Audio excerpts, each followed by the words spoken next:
yards rushing against Houston. He eased ahead of my colleague O.J. Simpson for the NFL single-season rushing record. Dickerson now has 2,007 yards for the season, and he'll be building on that tonight. Meanwhile, the 49ers will counter offensively with quarterback Joe Montana. Joe, in 6 years, has become the NFL's highest-rated quarterback in history, and he's having his finest season. He has that deft touch for the short game, and he can buy time with uncanny maneuverability for the bomb. So tonight, with much on the line, live from San Francisco, it's the Rams and 49ers.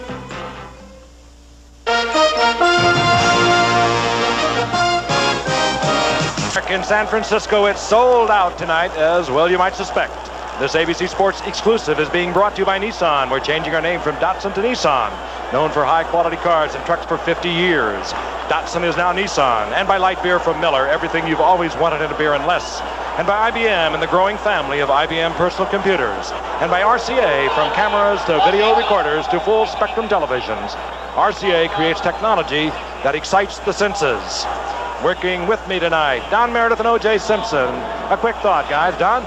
Thank you, Frank. O.J., I'm looking forward to seeing Eric, and I think most everybody else is too, but I think something to keep in mind, the last time the Rams and the 49ers played, the 49ers beat them 33-0, held Eric to 38 yards per total rushing yardage, so they've got his number pretty well. Well, that's one of the problems that John Robinson team will have here tonight is the fact that they're not a good come-from-behind team. The 49ers are one of the fastest starting teams in football, so they're going to have to try to stay in the game in the first quarter and run Eric Dickerson as the game goes on. In that early game, I know they got so far behind, as you're talking about, so Eric didn't get to work too much, didn't get to run as much as they ordinarily do it, but so maybe that it's not so much what Eric Dickerson can do, it's Jeff Kipp. We might have to keep an eye on Jeff, see if he can keep that. I think Jeff has to have a big game here tonight if they're going to win. Yeah. All right, let's go. It's going to be some fun. It should be. We're just moments away from the kickoff, and that game earlier in the season was an embarrassment for the Rams. The 49ers wiping them out 33-0. Joe Montana, he's the perfect extension for head coach Bill Walsh. He can move around and get things done, and this young man has been starting ever since Vince Ferragamo went down in the third game of the season. No one really gave him much of a chance to become a pro quarterback after he came out of Dartmouth as a free agent some 4 years ago. But he has performed well. He has the Rams on the brink of the playoffs here in 1984. The Rams have won the toss, and the 49ers will kick off. And dropping are Drew Hill, number 87, and Barry Redden, number 30. And Ray Wersching, who is having a great year in the kicking department for the 49ers, gets things underway. It'll be Barry Redden from the 1-yard line. And Redden fumbles, works to the 20-yard line. And let's take a look at that offensive unit headed by young Jeff Kemp. There he is, passing over a little 50% for the season, 13 touchdowns, but only 7 interceptions. He doesn't turn the football over. They don't let him throw that ball that often, 22 times average a game, because of this man at the top, Eric Dickerson. The Rams can be in a passing situation, and Dickerson is a good call. He's averaging 5.7 yards per carry. He is just truly remarkable. The offensive line, it's a good one. A couple of Pro Bowlers, Kent Hill and Doug Smith for the Rams.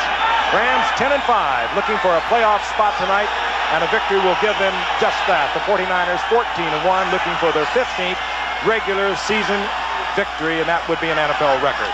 First down and 10. Dickerson, quite naturally. Bulls over the left side, and he's held for a couple by Dwayne Board, who has been outstanding thus far for the 49ers. They open with the 3-4. Then they bring in a pass rusher by the name of Fred Dean. There are the linebackers, a Pro Bowler on the right side, Keena Turner. And in the secondary, Ronnie Lott will miss his 4th consecutive game tonight, even though he was voted into the Pro Bowl. The outstanding member of that secondary not being able to go tonight because of a very sore shoulder. It'll be second down and 8. Jeff Kemp, 9-3 as a starter, having relieved Ferragamo in the 3rd game of the season. Kemp rolling out, and he connects with Henry Ellard, and Ellard steps out of bounds with the first down out near the 35-yard line. And Don, you've watched young Jeff Kemp. We have watched him develop into a full-blown NFL quarterback, albeit in the Rams' scheme of offense. I think the thing that he does really, maybe best of all, is he does what they ask him to do. And they haven't asked him to do anything that he's not capable of doing. That was a very well-thrown ball in a situation where if the guy was not open, he had plenty of sideline to throw that one out of bounds. The first down is near the 35-yard line. Henry Ellard split out to the left now. Drew Hill to the right.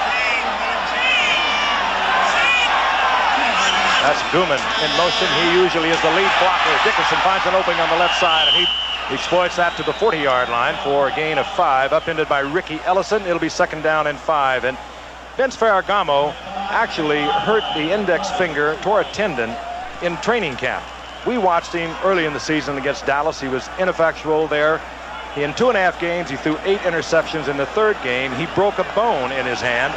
And right now, it is the tendon that is keeping him out of action. He is an emergency quarterback only. The Rams acquired Steve Dills earlier in the year from Minnesota as a backup to young Jeff Kent. 2nd down and 5 now for the Rams at their own 40-yard line. Kent gets outside, has a man open, and he's complete to Drew Hill. Drew Hill. He's into 49er territory at the 37-yard line, and that time with the blitz on, young Jeff Kemp got outside of the linebacker, and that's what he does so well. He gets out where he can move around and throw the ball. Well, we'll take a look at Drew Hill now. Well, when you have a blitz, you expect the ball to be thrown a lot sooner than this, but Kemp was able to get away from the blitz, and Drew Hill found a little hole between both corners and the safety, and he does a good job of running with the ball after he catches it. Eric Dickerson attempted to make a block, and the linebacker just jumped over him. That was a good move by Kemp, kind of just adjust outside and get his pass off. Olympic gold medalist Ron Brown, number 89, top of your screen. The gold in the 4x100 relay in Los Angeles. 1st down and 10. A flag is down. This is Dickerson. And Dickerson hit by Buns, taken out of bounds after a gain of about 3 yards, but a flag is down at the line of scrimmage. Our referee tonight, Jerry Seaman, will be on the microphone for you. Candlestick Park is sold out. They are fired up. Super Bowl 19 will be played just a few miles from here at Stanford University. We'll be bringing it to you, but the 49ers would love dearly to be in it. John Robinson, 7 great years at USC, now in his 2nd year with the Rams, and is building a team, OJ, and you know him well, that he wants. He wants a strong running team. Offside, lining up in the neutral zone. Number 65, defense, still 1st down. Yeah, you're right. One thing about Coach Robinson, everyone thinks of him as purely a running coach, but you have to consider he was a guy that up in Oregon who ran that offense when Dan Fouts was up there, and of course he had Paul McDonald at USC, and I think he's bringing Kemp along the way he's doing because he has a lot of confidence that Jeff Kemp could possibly be their quarterback of the future. They have adjusted the ball. They have taken the penalty. It was against Lawrence Pillars, so the down remains the same. They had just lined the football up a little behind the 5 yards allocated for the penalty. You know, I thought Eric was going to probably lose 5 yards on the first carry and then break OJ's record again. Once was enough. That's about as much as I could take.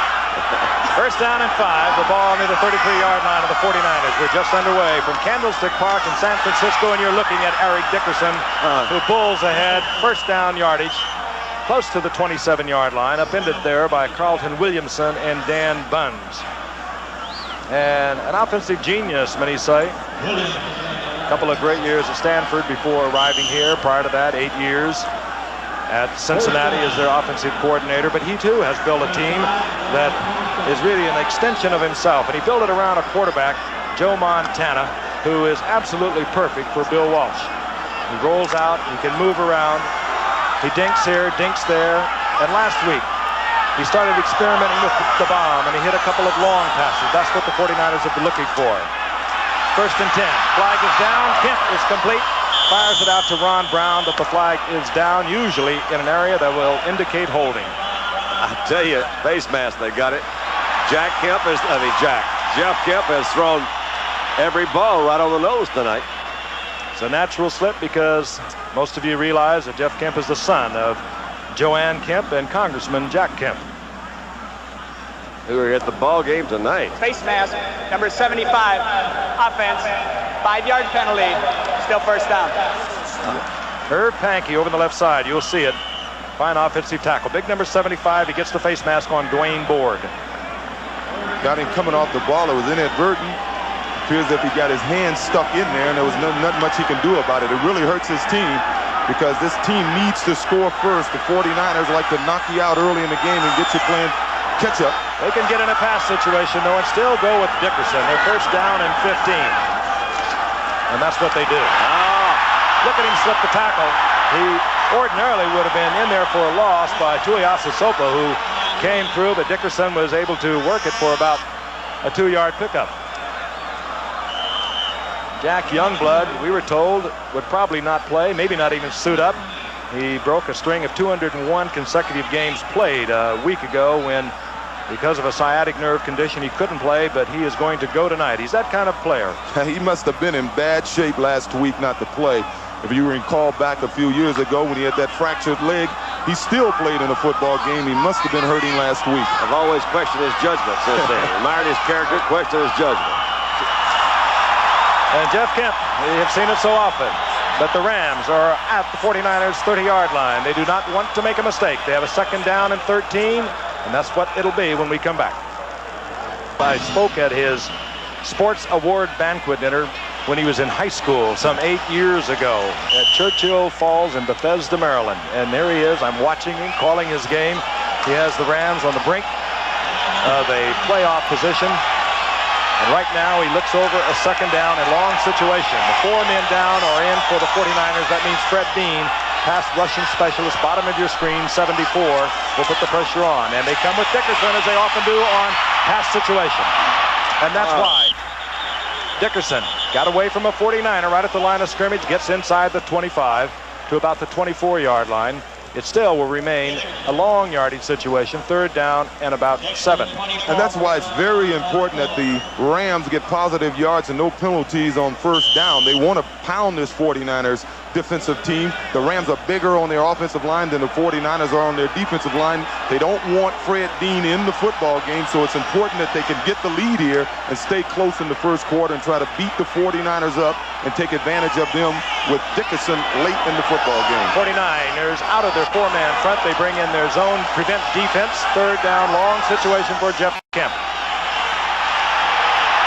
Kemp looking to the end zone. David Hill is there. Flags go down. Carlton Williamson stepped in front of David Hill, who is fighting to get the ball. We may have offensive or defensive interference, but the flags are down.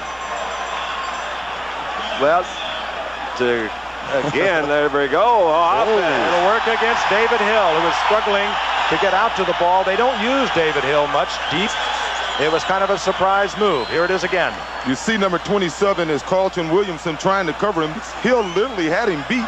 And they're going, well, Hill tried to go through Williamson to get the ball, and as big as Hill is. Yeah, you can tell he hasn't been running deep a lot. Look like a refrigerator running down there. How do you amble for a fly run? I think he got him, didn't he? Yeah.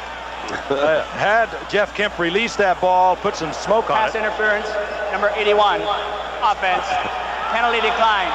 Hill was wide open for the moment. Kemp read it a little late, didn't get it to him. And that will bring up 4th down, and Mike Lansford will come on. 22 of 29 for the year, 13 of his last 14. Long for the season, 50 yards. He is within range. Now that shows you what one face mask penalty. It stopped this entire drive. 41-yard attempt as the Rams have used up nearly 4.5 minutes in the opening possession of the ball game. Mike Lansford is on.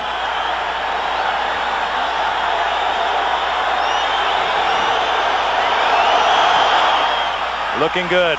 Looking good. And the Rams on the scoreboard first. 41-yard field goal, Mike Lansford. We'll be back in Candlestick Park in San Francisco in a few moments. Well, that's something else. Just a little cut on the hand, but does it hurt, Eric? Well, you think it hurts now. Wait till you get that soap on it when you get in the shower when the game's over. And tomorrow, when it gets a little stiff. Today with an Eric Dickerson, you check everything, warts and all. Lansford to kick off. Monroe is deep, and Derek Harmon, the rookie from Cornell. But this will be Carl Monroe. It's an opening, but he can't get to it. Nice. Out to the 25-yard line, and we'll watch the 49ers offensive unit for the first time tonight. And this man, Pro Bowl once again, top-rated quarterback in the history of the NFL, passing above his career percentage this season at just under 65%. 26 touchdowns. That equals his best output ever. Wendell Tyler is having a great season, if you disregard the fact that he sometimes forgets to carry the football. Wendell Tyler has broken the 49ers single-season rushing record. He did it last week He has 1,230 yards into tonight. On 1st and 10, and Montana will go on top. Wide open, in and out of the hands of Dwight Clark, and you don't often see Dwight Clark miss one like that. Defensively for the Rams, 2nd against the rush in the NFC, 13th, however, against the pass. And again, as you can see, Jack Youngblood is in there. We did not expect to see him. The Rams have sorely missed George Andrews at right linebacker, one of the fine defensive linebackers for this team, eligible to come off IR with a knee injury 6 weeks ago, but they didn't bring him back today. Now you saw Ronaldo Nehemiah being a little late getting in there. Normally they like to run their plays that Bill has already laid out for him, but he dropped the ball, so they must have had to change the second play. 2nd down and 10. Draw play fake. Man is wide open, and it's Freddie Solomon at midfield, who's having his best season in a lot of seasons. 25-yard pickup, and the 49ers can strike so quickly. They said Skeets Nehemiah is going deep. Man, that's going to take some guys with him. So they came back under a little bit. Good play action to Wendell Tyler on the draw fake. Solomon wide open underneath Nehemiah. And go ahead. So I was going to say Bill Walsh really have these guys convinced. In his offense, there's always going to be somebody wide open. Just inside Ram territory, the 49ers down 3-0. Wendell Tyler, and he's hit in the middle by Greg Meisner, the nose tackle for the Rams.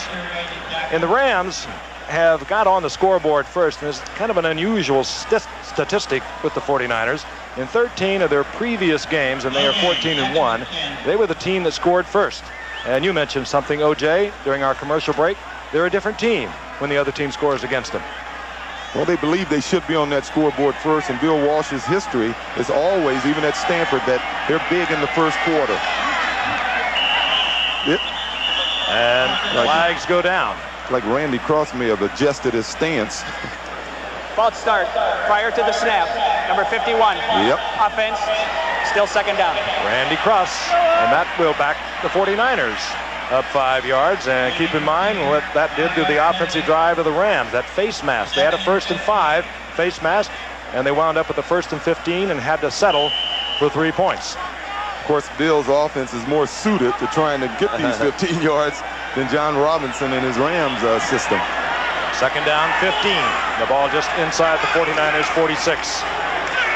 Montana looks downfield, dumps it off to Roger Craig, the leading receiver for the 49ers, and Craig gets back to the original line of scrimmage, +2. And it will bring up a 3rd down and 8 as Gary Green was there defensively for the Rams. Wasn't that one dropped in there in a nice shape, just right over the shoulder, right where it had to be? They said that little swing pass, it looked simple. I think Joe Montana throws it better than any quarterback in football. I think it's one of the most difficult ones to throw because it's you're not used to throwing that one, and you have to adjust the speed running at a different angle. 49ers at the Rams 47-yard line, 3rd down and 8. Roger Craig, that was his 67th reception this year for the 49ers. He works out of the backfield again. Montana looks upfield, hits Solomon, look out. Goodbye. Solomon takes it in, 47-yard touchdown.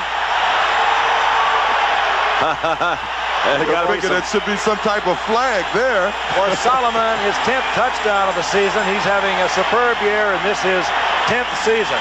The 49ers, they can strike quickly from any point on the field.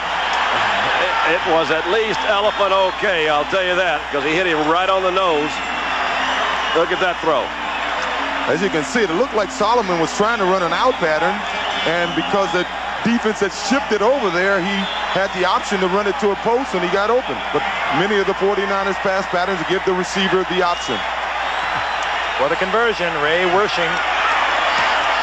That is his 55th consecutive conversion. That has been good. He's one away from an NFL record for the season. We'll be back at Candlestick Park in just a moment. Defensive tackle. Merlin Olsen practically defined the position. He was lightning quick for someone so big, devastatingly strong for someone so smart. He was a defensive zone all by himself, catching runners and quarterbacks as one of the fearsome foursome, the official collector for the Los Angeles Rams. 37-yard touchdown. So much on the line tonight, not only for the Rams trying to get into the playoffs.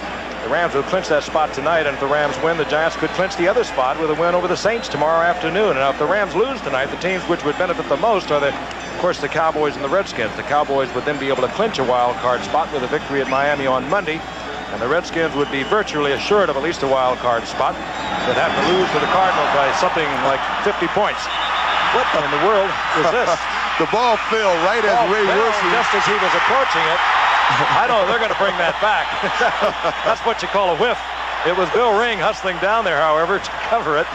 Now, I'll tell you, I've seen a lot of things. I don't think I've ever seen that. I don't think I have either, but I'll tell you, Norwood Van, linebacker for the Rams, scooped that baby up with one hand, and he was on his way. He was heading north. It was not kicked. Bill re-kicked. Oh, come on, you're teasing. Watch this. Watch the ball. Ooh. You know, that could hurt his leg, really. They really, when that ball is pulled away, I've always told kids when the holder should never tease the kicker on a field goal or a conversion attempt, because if he pulls that ball away, it may look and sound like it's going to be funny, but you can really tear that leg up. That's a good point. How many kids have you seen do that? How many times did you do that? All right, kick it then, pull it away. Kids play around That's doing true. it. It really is dangerous. Set to go once again. Basically, the Giants are pulling for the Rams tonight. The Cowboys are pulling for the 49ers. Barry Redden at the 1-yard line. And Redden is hammered over the 20-yard line, where it'll be first down and 10. Let's go back to Freddie Solomon's 47-yard touchdown. The Rams in a zone defense all the way. Gary Green, number 27, is on him, but look at number 22.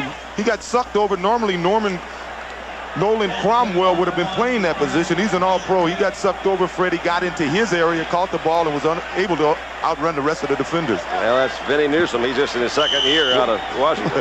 I might point out one other thing. A loss tonight would not eliminate the Rams. They'd still make the playoffs if the Cardinals lose on Sunday or if the Cowboys lose on Monday. And we're going to have a couple of experts along at halftime to really clear it up for you.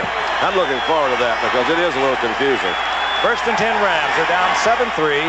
8 minutes remaining in the first quarter. First down and 10, the ball near their own 23-yard line as we watch Dwayne Crutchfield had a big game a week ago of 61 yards against Houston. As we look at the scoring drive, and it is a long pass from 47 yards out, thing the 49ers have been working on over the past 3 games. And that penalty this time did not affect the 49ers. Well, Albie, gosh, dog, that's really big, isn't it? I'm flying down to see you guys. That will be odd. I think that is odd. That's Felix to my left. Second down and 7. Drew Hill split left. Henry Ellard up to the top of the screen. Jeff Kemp. Oh, batted away. Someone got a hand on it as Kemp was trying to get the ball to Gooman. It'll bring up third down and 7. And Jeff Kemp set a lot of records up at Dartmouth. Nobody was interested in the draft and came to the Rams as a free agent in 81. Only 6 attempts as a rookie, no attempts at all in 82, and only 25 attempts last year. But he's been the man on the spot this year.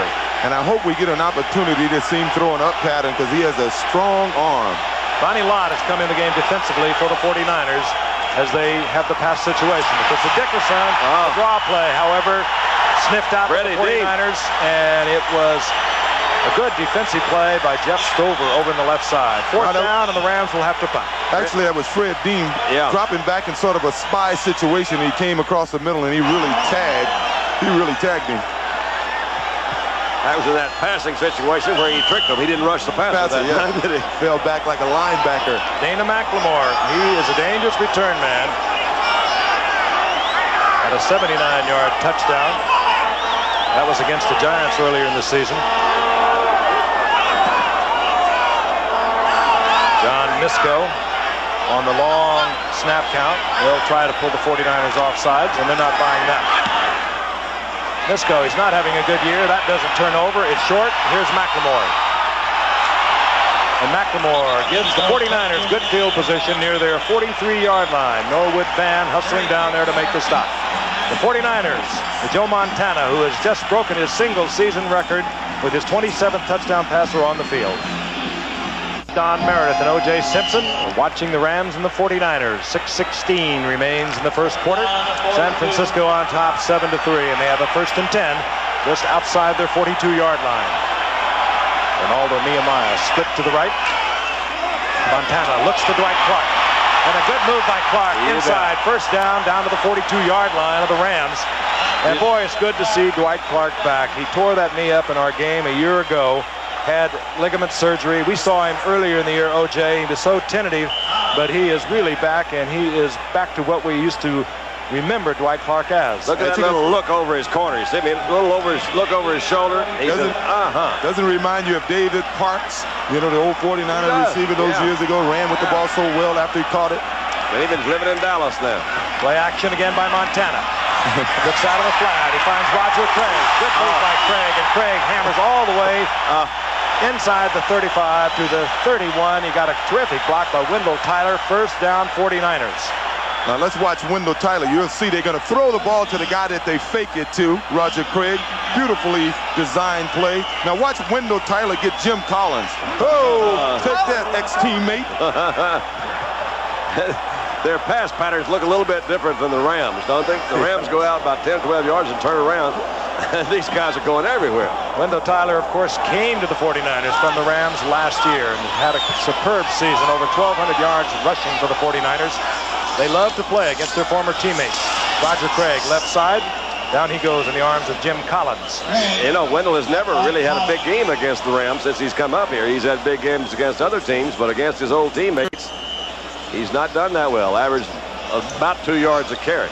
Well, Tyler is who I'm talking about. Yeah, I think he'd like to get 2 more shots like that, and he will consider this a good game. That's forget the rushing yardage, right? A little more than 4 minutes remaining in the first quarter. The 49ers over the Rams 7-3. The Rams with the win tonight will take the wild card, one of the wild cards in the NFC West, and they will guarantee a home appearance in the first wild card game of the season next weekend.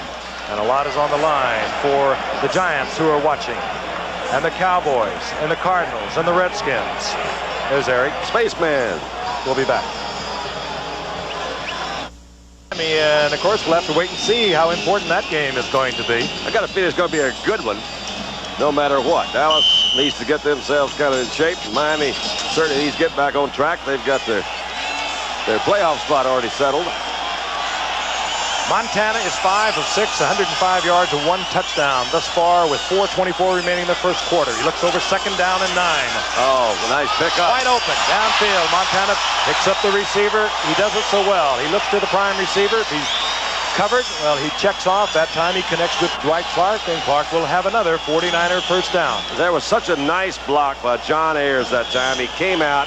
It was a safety blitz or quarterback blitz. The other side had a good shot at Montana's backside, and that guard came out and got him in. That looks beautiful. Oh, quarterbacks love that. Yeah, Joe's going. He'll warm up in the second quarter here. Dwight Clark splits out to the left. He works against Leroy Irvin there. Out to the right, Ronaldo Nehemiah. First down and 10. Wendell Tyler. Whoa, the football. It's loose, and it's free, and the official almost covered it. There's a scramble.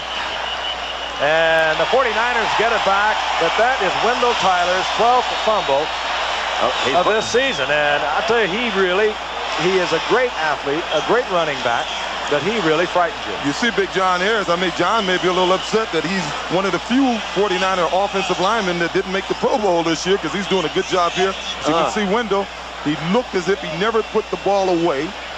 But they don't see it on the ground there. I check out every time. Is that funny? Looks like the Ram had it. Ayers took it away from him. The gain is for 6. It's second down and 4. Ball near the 12-yard line.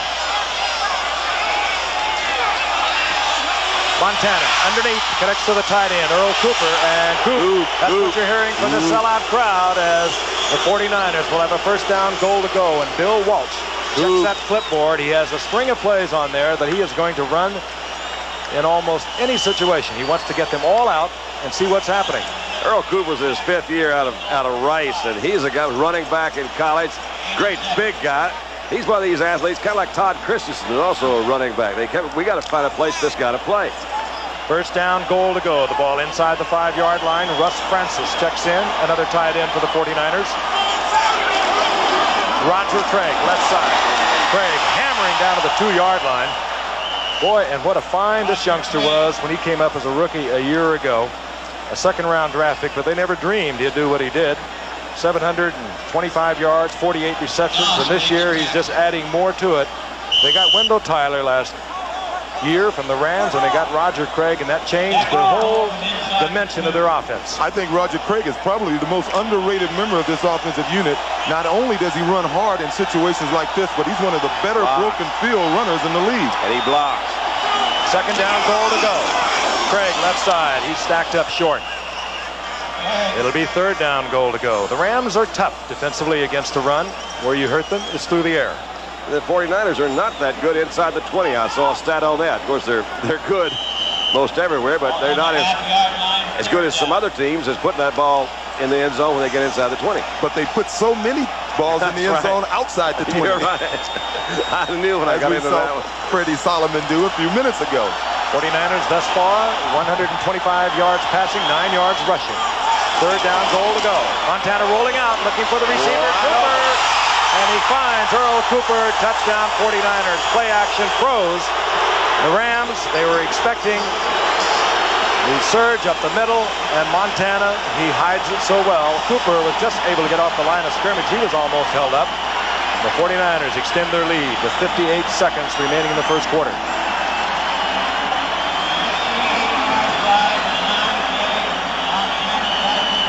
Fourth touchdown of the year for Cooper.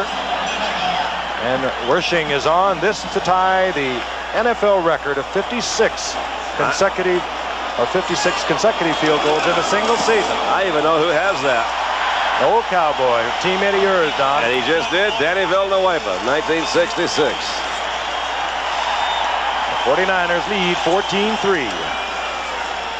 Beat the Rams in 15 games. The Rams have won 14 of them up here. That's really strange considering in the rivalry. That, of course, the reference to the Super Bowl being played at Stanford. We'll be there January the 20th. Yeah. Deep for the Rams. Drew Hill, Barry Redden. Drew Hill, 87, Redden, 30. So Ray Wersching, who has tied Danny Villanueva's NFL record of 56 extra points consecutive in a season, puts it in the air.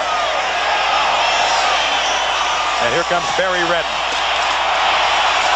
And down goes Barry Redden at the 17-yard line. Todd Shell was there defensively for the 49ers. And I remind you, following ABC Sports Beat tomorrow, it'll be ABC's Wide World of Sports at 5 o'clock Eastern and Pacific, 4 o'clock Central Time. See the best up-and-coming boxers in the United States Amateur Boxing Championships, plus some same-day coverage of the first Men's World Cup downhill this season from Val Gardena, Italy, featuring Olympic gold medalist Bill Johnson. My colleague Bob Beatty will be reporting on that, so check the action out tomorrow on ABC Sports. As I mentioned earlier, the home of Super Bowl 19, and there is Earl Cooper, who has just scored on Joe Montana's 28th season touchdown pass. All right, O.J. First down and 10 Rams at their own 17. Dickerson tripped up at the 20, sprawls to about the 21. Gain of 4. It'll be second down and 6. Hey, Santa. Oh, Santa. He's got it.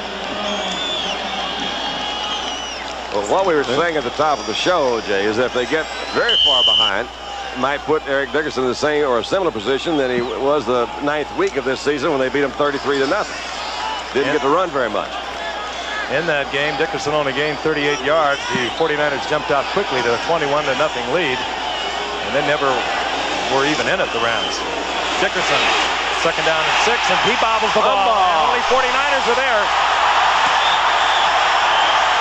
We were talking about Wendell Tyler a moment ago. Actually, Eric Dickerson has fumbled one more time than has Wendell all year, but he's carried it a lot more. Dwayne Board made the initial contact. As you can see, it's a little quick pitch. He has the ball, so nothing to do with the pitch. He just never really put the ball away, and you got to protect that ball. I think what he's thinking is that he's a little frustrated that he's not running downfield and he doesn't protect the football. So the 49ers get a key turnover. They already lead 14-3. They'll be knocking on the door once again when we come back for second quarter action. Quarter action, Rams 17-yard line. They lead 14-3. Giants looking on. They know if the Rams could win tonight, they could get a playoff spot tomorrow in their game against New Orleans. Montana tries to get it to Solomon. Incomplete. He was open for a moment, and Joe Montana grabbed his helmet. He had him for a moment, Of course, the Cowboys tonight are pulling just the other way. They're looking for a 49er victory because if the Rams lose tonight, the teams which would benefit the most are the Cowboys and the Redskins. Now, should the Rams lose to the 49ers, the Cowboys would then be able to clinch a wild card spot with a victory at Miami on Monday. And the Redskins would be virtually assured of at least a wild card going into their game with the Cardinals on Sunday. 2nd down and 10. I'm glad somebody else is going to explain that at halftime. Yeah, I hope so, too. Montana with Tyler, and Tyler takes it in. That is Joe Montana's 29th touchdown pass. And that's what speed will do for you, even though we may have a flag on the field. We do have a flag down, and it's against the 49ers. It's 28. Well, it was elephant okay there for a while. Referee once again, Jerry Seaman. That flag was dropped deep downfield. Pass interference, number 89, offense, still 2nd down. Earl Cooper, 89, pass offense. He wasn't even in the pattern. And the 49ers, instead of moving out on top to a 21-3 lead, now they are confronted with a 2nd down and 20. The ball at the Rams 27-yard line. Still a good example of why Bill Walsh doesn't get too frustrated with Wendell fumbling the ball, because he'll do plays like that for you. Well, he fumbled forward, too. Picked up 6 yards with his fumble. Wendell Tyler to the 20-yard line. And over in that right side, Randy Cross and Keith Vonhorst, the Pro Bowler this season. They thought he should have been for many years. Now in his 11th season, but Vonhorst just driving against the defensive unit over in the left side of the Rams and making a big hole for Wendell Tyler. But he leaves Montana, the offensive unit, with a 3rd down and 13. By the way, we'll be bringing you that Pro Bowl January the 27th from Honolulu. Roger Craig, single setback. Montana looking for Tyler, and off his fingertips he was there. Trying to get the coverage was Vince Newsom, but Tyler had broken off, was open, and once again Montana realizes he should have had that one in there. Realize how much time Montana's getting to throw out there tonight? They really haven't come close to him all night. Well, Jack Youngblood is their best pass rusher, and he's working with a handicap. He has that bad back, which kept him out of the game last week.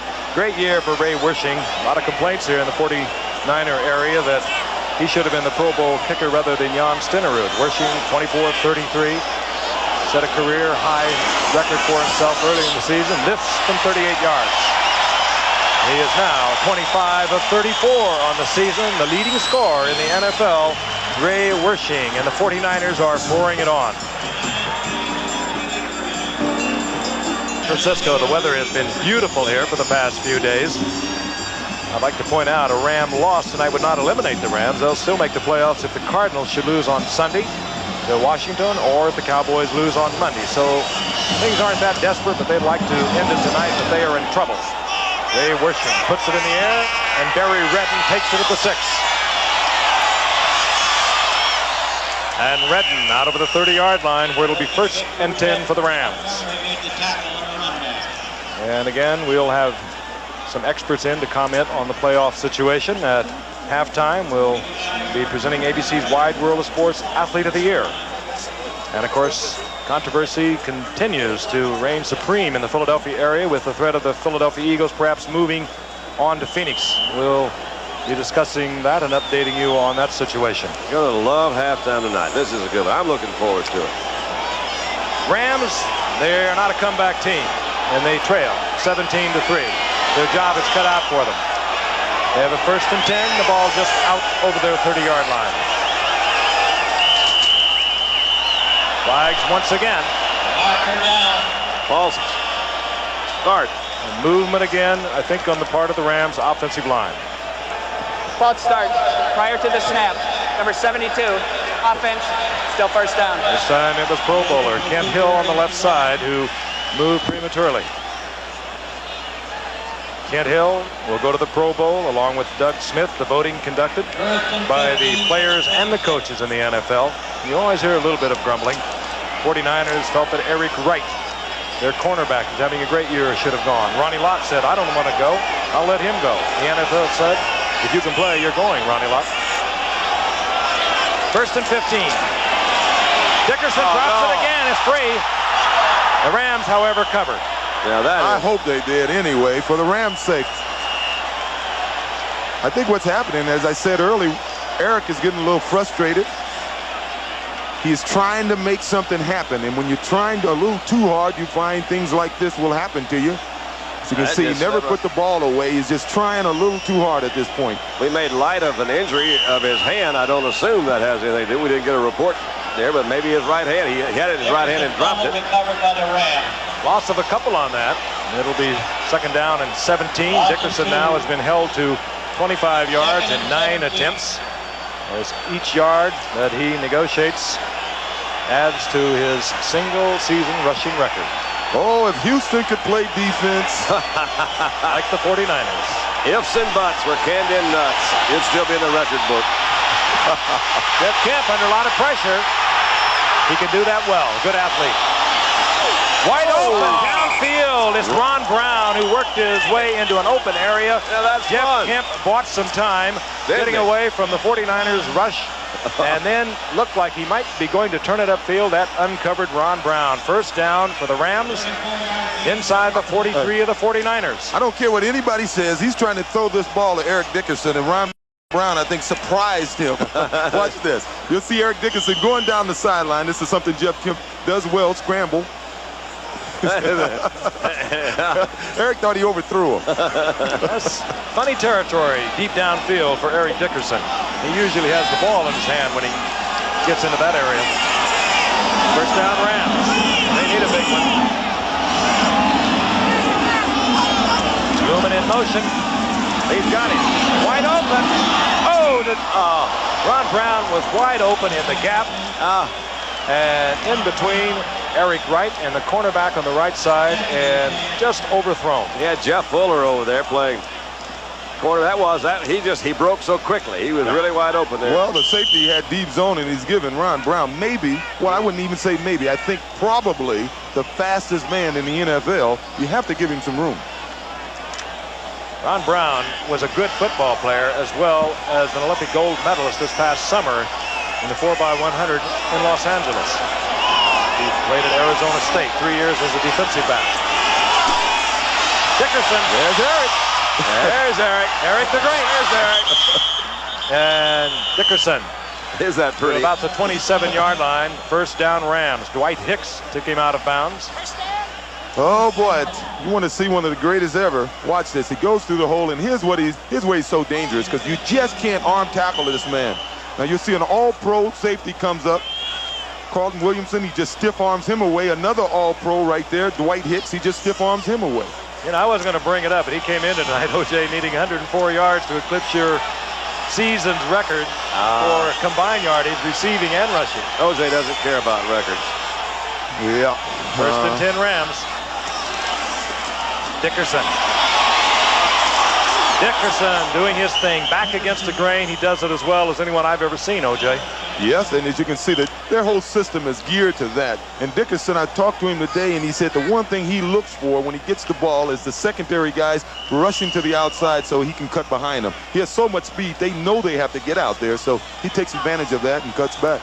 You know, the thing that is truly remarkable, the 2007 coming into tonight, but you go back a year ago, 1,808 yards as a rookie. Now that's over 2 miles, and considering that he is being hammered on an average of every 5 yards by 6'5", 260-pounders, but you talk about durability. He is really something. That's a tough. We're putting a lot of emphasis has been on Jim Brown's record, an old record at 12,000 yards. The way Dickerson is going in 6 years, he'll have the record. But can you imagine running into somebody real hard every 5 yards along those miles that he's been running? A whole lot of folks trying to prevent you from doing just what he does. Well, when Jackie Slater is in the lineup, he has 5 of his 6 offensive linemen, counting the tight end, are current or former All-Pros, so he has the guys up front to do the job for him also. First down Rams inside the 17 of the 49ers. They need one here. Beautiful play. They come back with Crutchfield. They fake to Dickerson, and Crutchfield back against the grain. The flow of the defense and he pops it down inside the 5-yard line. It'll be first down, goal to go, Rams. Don, you talked about the 49ers passing game being a sophisticated-looking passing game. Well, that was a sophisticated running play right there. It's definitely two different philosophies at work, aren't they? I'll tell you another thing about Dickerson. They faked the ball to him. The entire 49er defense moved to what they thought would be the point of attack. They countered back with Crutchfield. First down, goal to go at the 4. Everybody followed it. A couple of our camera guys were on it. Bill Walsh was following him. Crutchfield and Dickerson, the setbacks. It'll be Dickerson behind Crutchfield, who gets a smash. Wow, And look at Dickerson. Talk about tough. That end zone, he's in there. Wyatt Yes, Hicks. now. You think he's just fast. He's you tough. think he's just elusive. The kid is tough. He is tough. He hits Wyatt Hicks at the 5. Tough block by Dwayne Crutchfield, leading Dickerson. Oh, me. Oh, the guy's beautiful. As you can see, there's not much happening over here. His offensive line, they do a good job of not allowing too much penetration, and this is what it's all about. Not only did he take on the defender, he still thought about getting in the end zone. Yeah, Most guys great. would just want to deliver the blow and go down. He thought about getting the ball in the end zone. Mike Lansford for the conversion. Steve Dills will place it down. So the Rams have to feel good about that.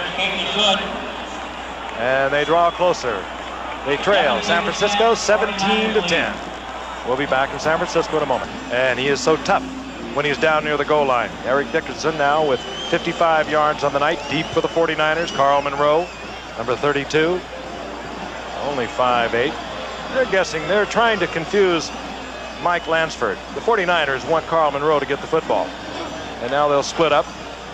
And hopefully Carl Monroe, who has probably been instructed to kick it to the rookie Darrell Harmon, will kick it to Carl Monroe. At least that's what the 49ers are thinking. And they get their wish. Carl Monroe. And he is taken about the 17-yard line. Let's pause 5 seconds now and allow our stations to identify themselves. KGO TV, Channel 7, San Francisco. And if you've just joined us at Candlestick Park in San Francisco, an important game for the Rams tonight. They can clinch one of the NFC's wild cards with a victory over the 49ers. They scored first with a field goal. Then Montana came back with a couple of touchdown passes, one to Solomon, one to Earl Cooper, the tight end. Wersching made it 17-3 with a 38-yard field goal. It looked like it was going to be a rout. The Rams pulled it together, and they have just scored with Eric Dickerson taking it in from 4 yards out. The score, the 49ers 17, the Rams 10. First and 10, the 49ers near their 18-yard line. Gosh, they just... Trying to get deep to Freddie Solomon once again, who has scored from 47 yards out already tonight. Gary Green, a former Pro Bowler from Kansas City, acquired in the offseason, was there defensively for the Rams. Scoring drive once again. And this really has to pull them back together, I think, guys. Well, that long pass certainly helped. After that, all those red marks you see, that's the type of football game the Rams want to play. A good physical, grinded out, rather, football game. Montana now with his last 3 passes incomplete on the night. 8 of 12, 126 yards, 2 touchdowns. He looks over a second down and 10. Craig, Roger Craig. Oh, I tell you.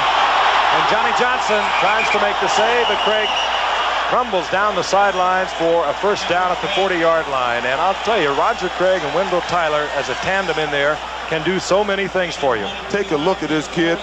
Craig, as I said, you saw him do some tough running down by the goal line, but this is what he does well. He picks his way, and once he gets in the open field, he must run under 10 flat in a 100-yard dash. And straight. Because he does a good job. He reminds me so much of Dwayne Thomas in the way he runs the football, that long stride of his. Weaving and then surprising speed. First down, 49ers near their own 40-yard line.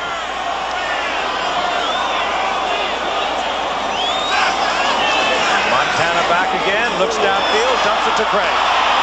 Craig uses his bulk, 222 pounds, runs into a Ram defensive linebacker, Mel Owens, carries him for a yard or 2. It'll be second down and 5. 49ers will always get positive yards on that play because Joe Ferguson throws that ball so perfectly that the back never has to stop. Not Joe Ferguson. Joe Montana, I'm sorry. Joe Ferguson throws it well also. Yeah. Johnny Joe Idaho, we call him. Yeah. He's going as an alias of Joe Montana. Second down and 5.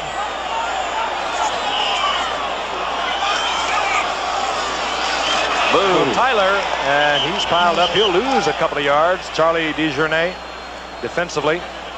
Great penetration in there by the linebacker, Mike Wilcher, that came in, kind of threw their blocking off a little. Well, they obviously they were tipped off on the play because they were slanting the right direction, and somebody must be leaning on that offensive line.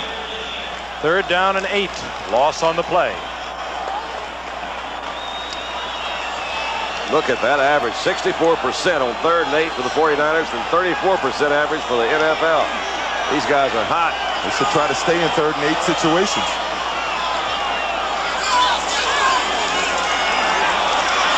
Montana waits for the receiver, uncovers. The ball is loose. It was Dwight Clark. He was really pounded. They will mark it dead where Clark went down at the 45-yard line, and Clark now is holding on to his right leg. Oh, no, Dwight. Yeah, let's hope he's all right. I can't believe he held on to that ball. I would like to see that in replay. That's Dwight Clark. We mentioned earlier that a year ago, final game of the season, tore the ligaments in his knee, underwent extensive surgery, and was just really getting back to the great form that he has shown over the past 6 years as one of the leading receivers during that period of time. It was the biggest handicap to this 49er The team. pass is ruled incomplete. Yeah, I couldn't believe that he had held on to that ball. He did not hold on to it. We'll look at the end zone. You judge for yourself as they continue to work on Dwight Clark. So consistent. He's caught a pass coming in tonight with a 72nd straight games. Oh, hyperextension. Oh, looks like his left leg was planted when he got hit. Let's take a look at that left leg when he gets hit here. No, could have been the right leg. They continue to work on Dwight Clark. Fine young man, too. Oh, let's jog off Dwight. Oh, you love to see that. Many people felt it was the loss of Dwight that cost them a trip to the Super Bowl last year. So the Rams have held, and the 49ers will punt for the first time tonight. Max Runniger is on, and the Rams drop a dangerous return man, a Pro Bowler, Henry Ellard, leading the NFC, second in the National Football League in returns to Mike Martin of Cincinnati. He can really return punts. Runniger will try to kick it away from him. And he gets it to Irvin. Who ain't bad. That's not bad. He led the league for a couple of years when he used to return punt for the Rams. They're dangerous back there, and the Rams have fairly good field position. They trail 17-10. It'll be 1st and 10 at the 30. The Rams have the football, 1st down and 10 near their own 30-yard line. Interesting number that I mentioned earlier. In 15 games played up here, the last 15, the Rams have won 14. This has been a tremendous rivalry. Really, when you go back to the 50s, they set the NFL attendance record with 102,000 down in the LA Coliseum. But then first the 49ers slept off, then the Rams slept off, and now they both are rising to the top once again, and the rivalry is starting to build all over again. That's Ellard in motion, and here comes Jeff Kemp. Well, he'll run around back there. Ron Brown is deep, and so too is Eric Wright, the defensive back. The 49ers feel is having the best season of any of their secondary. The guy where they just don't throw in his direction very much. That's how good he is, and that's the best compliment you can give a defensive back. They just don't throw his way very often. Well, they feel he's their best one-on-one cover man. You hear more about Ronnie Lott because Ronnie Lott will make that exceptional play for you more often, but their best man covering a guy is Eric Wright. You know, he might make the Pro Bowl yet. He was an alternate, and I don't know the condition of Mike Haynes, who was elected to the Pro Bowl from the Giants, but he was hurt last week. So it could be that Eric Wright will get to the Pro Bowl. They were incensed up here that he didn't make it. 2nd down and 10. Dickerson. And Dickerson surges for a couple. That was awfully nice defensive play right in the middle of that line. And you got some good outside play by Fred Dean, who's been their pass rusher, but he just kind of stopped it up. Very good news on Dwight Clark. He took a shot to the stomach, and that was why he was doubled over. We thought he grabbed his knee. It made both of us a little sick up here, all of us. We know what a knee does in football. That's true. It was awfully nice of your family to get out here and do that. They didn't have very far to come from. This is my hometown, yeah. Yeah. 3rd down and 8.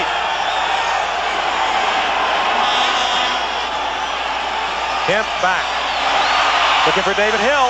David Hill is there, and he'll have the first down. Good At throw. the 41-yard line. And they're using the big man off the line of scrimmage, much as the Detroit Lions used to use him. And he was a fine receiver there for many years, but he has really been mostly a blocker for the Rams for Eric Dickerson. Watch Keena Turner here, OJ, to the left of your screen, 58. He jumps over Eric Dickerson, comes back in, and look at that ball. That's tightly thrown right there on the line. And he beats the Pro Bowler, Carlton Williamson. Well, we said at the top of the show that Kemp would have to do a job tonight if they're going to stay in this game. 49ers leading the Rams, 17-10. Rams 1st and 10, 49er territory at the 41. Dickerson. How does he do it? Quick, strong legs. Turns the loss into almost a 3-yard pickup. Boy, he tore up the Southwest Conference's your school, SMU, Don. He did. Had Craig James in the same backfield with him. They were just terrific. James and Dickerson. They quite a tandem in college.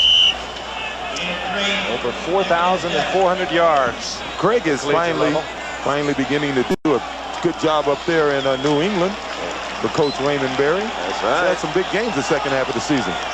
2nd down and 8.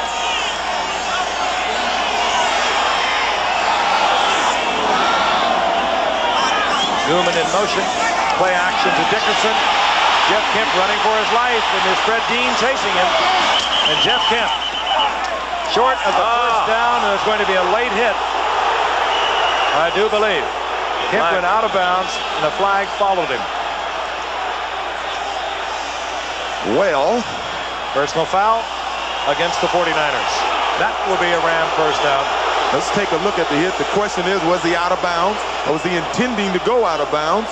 Let's see. It looks like he's trying to stay in bounds. There's Williamson. Well, he was definitely out of bounds when he hit him. Against Carlton Williamson, naturally the partisan crowd does not appreciate the call, and the Rams will be inside the 21st, down and 10. They love the referees up here, don't they? That's funny. the first. That's the first time I've seen that one. The Zebras. Nobody loves the Zebras. They work so hard. And they do a good job. Yeah.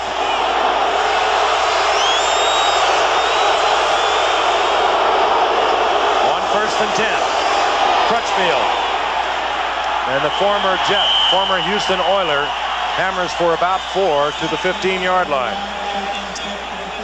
Abolish bad calls. Well, that's good. I think we should abolish bad calls. We like to find a way. Crutchfield was traded by the Jets to Houston in mid-season last year. Personality problems back there. The Rams like what they had watched this youngster do out of Iowa State. And as I mentioned earlier, had his best game of the season last week with Eric Dickerson, 61 yards. You didn't hear much about it as Dickerson broke the single-season rushing record. They're still incensed about that call. 2nd and 6. Dickerson turns back and runs into a violent collision there. Main man, Jack Reynolds, former Ram for 11 years, and when he came up here, OJ, in '81, he brought a lot of soul with him. Yes, he did. He not only brought his spirit on the football field, he brought a knowledge with him. He played down with the Rams. He played in that defense. And they were the type of defense that was playing that specially. You know, they played those specialists in situation defense, and he really brought that up here to San Francisco, that situation defense, and they played as well as anyone. 3rd down and 4.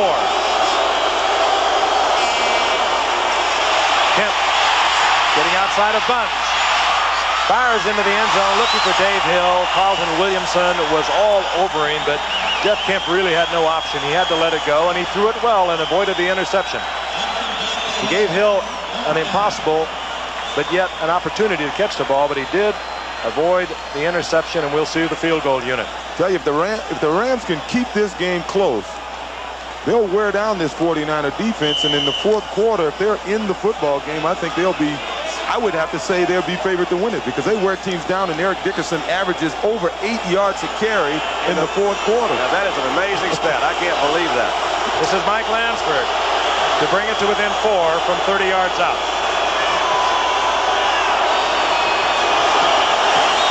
Whoa. That ball was deflected. So a lot of work goes for naught. And the 49ers will get it back at their own 20-yard line, and they maintain their 17-10 lead, but the Rams are playing them tough. Lawrence Pillars, I think, got the hand on it.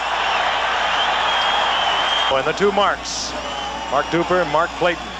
And, of course, the Dallas Cowboys, they are hoping for a 49er victory here tonight, and then they will have something to shoot for in that game. And Montana steps back into the huddle for the 49ers, and Dwight Clark is in the huddle with him. That's good. That's really good. You know, if it hadn't been for Marino, Montana, they'd say be having a great year. Yeah, 29 TDs. Yeah, something like that. 28. First down and 10. Roger Craig, single setback for the 49ers. They've moved the ball well. Ooh, and down goes Montana, and all over Montana was Doug Reed, the rookie from San Diego State, a 4th-round draft pick. They like to play him on the fast rush, and you just saw why. Was that a little play action fake? He wasn't. Looked like I thought he was going to give the ball to Wendell first. Doug Reed didn't see it. Yeah, Doug didn't go for it. There is a loss of 5. It'll be second down and 15. The Rams toughening up. It was 17-3 at one point. The 49ers love to blow you away early, but this game has toughened. Craig, single setback.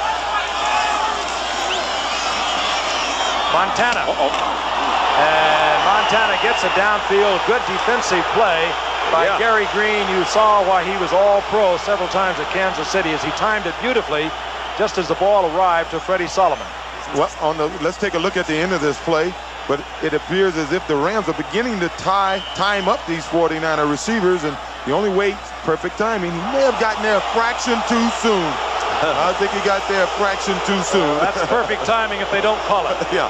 I think the only way the 49ers can get them out of that is to throw a couple of ups and get those guys in a back pedal. Third down and long for Montana. Blitz is on, and Montana goes down at the 6-yard line. You're the blitz right. was on Mike Wilcher, who is filling in for an injured George Andrews, second-year man out of North Carolina. He gets the sack. Well, he was trying to hit Freddie Solomon, who was running it up. Freddie was throwing a number of moves on his man and took a little too long. We have a different football game than we had in the first quarter. Henry Eller drops back. Dangerous return man. We've told you about him. Leading the NFC in returns. Had an 83-yard touchdown return against the Giants earlier. That's a poor kick by Runniger, but it does take a 49er bounce, and Ellard will not have an opportunity. Ellard, Rams will have it near their own 40-yard line, first and 10. Now, remaining in the first half, it's the 49ers over the Rams, 17-10. The Rams, however, good field position. The ball up near their 40-yard line. Rams, of course, with a victory tonight, will clinch a wild card playoff, and they will play at home next weekend. They would love not to have to depend on anyone this weekend, although they have many other options that could get them into the playoffs. Dickerson on first and 10. Just sheer strength. Out close to the 45, gain of 4, second down and 6, and let's take a look at the playoff picture. Should the Rams win? If they defeat the 49ers, the Rams would clinch that wild card that I mentioned a moment ago, and the Giants, tomorrow, playing on Saturday, could also clinch a wild card with a win over the Saints. And if the 49ers defeat the Rams, unless the Redskins lose to the Cards by 44 points, the Redskins can clinch a playoff spot. And the Cowboys then can clinch a wild card with a win over the Dolphins. We'll bring you that game Monday night from Miami. Second down and 6. Dickerson once again. Just remarkable, that's his trouble. Good open field tackle by Eric Wright. And Dickerson, I don't believe it, gets to the 33-yard line on a 23-yard pickup. You take it. He's got it revved up. These counter plays they're running are designed to go off tackle, but what Eric is doing is cutting back against the pursuit, and he does. Look at that. Oh, you can't do it much better than that. That's just Move about is as good not as it made gets. by mortals. He was trying to, you see him change hands, and he was trying to just get him and throw him out of the way, but Eric Wright settled in there. John Robinson runs him a lot, but when he has a hard-working run, he'll bring in Barry Redden, give him a breather, and that is what we have now, Redden in there for Dickerson. And that's not a bad combination. Look at these two pass pattern. How about Wide that? open, that's Drew Hill with the great speed, fake to fly, and then came directly back to Jeff Kemp, and the Rams are down there knocking once again. If you want to know what type of arm Jeff Kemp has, he throws this ball on a rope. As you can see, Drew Hill is running a deep. This is about a 17, 20-yard turn in. And You just don't do that, but he did drill it. He only had Look at two that. receivers out. That ball was really well thrown. When you go that deep, you can't just turn and hook. You've got to come back That's to right. the passer because that ball stays in the air so long, the defender would have an opportunity to come back for it. Counting down now to the 2-minute warning. The Rams will wait it off. That will give Jeff Kemp an opportunity to go to the sidelines and work something out with the coaching staff. There it is, the 2-minute warning. And we'll be returning to San Francisco after this message from the National Football League. By the National Football League.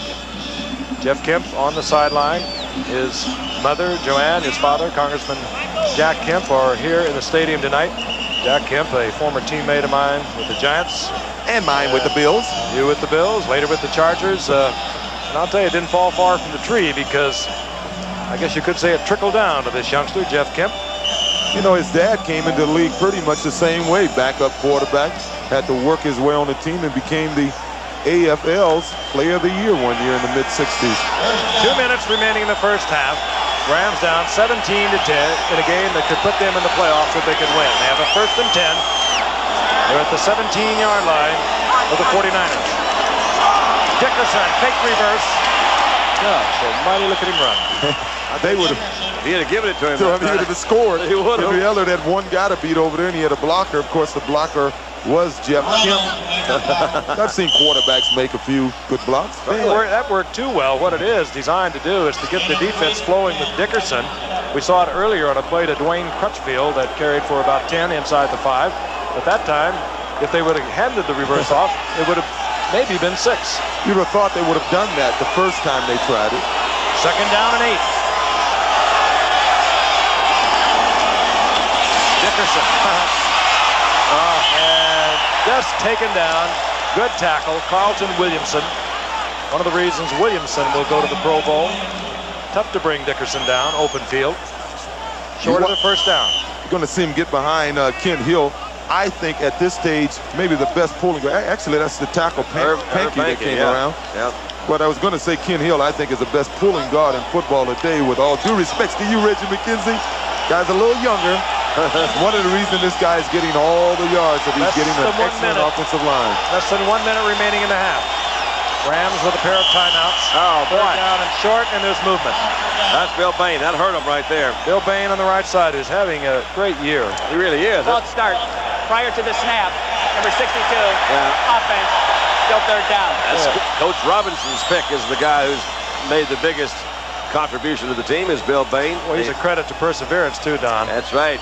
Been around 10 years and really became a starter only last year. There he is. Had to fight his weight problem. And then when Pankey got hurt a year ago, they started Bain over left tackle, and he just has grown into what could be a Pro Bowler. 3rd down and 8 following the penalty.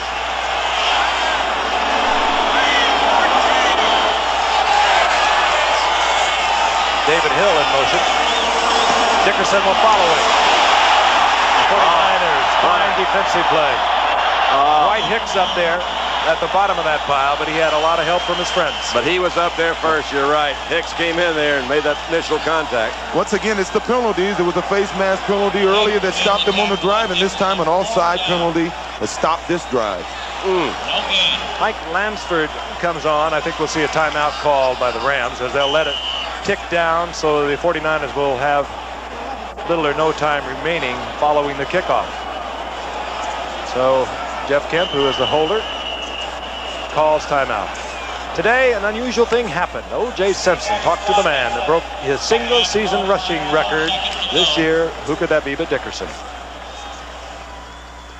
Unless you've been on the moon this past week, then you're aware that whatchamacallit here broke my single-season rushing record last week, and this is my first chance. I've had an opportunity to see Eric since then, and one, I want to congratulate you on the record, and more importantly, commend you on the way you've handled yourself. I'm a fan. I enjoy the way you play the game, and I enjoy the way you handle yourself off the football field. Well, thank you. Whatchamacallit? What's your name?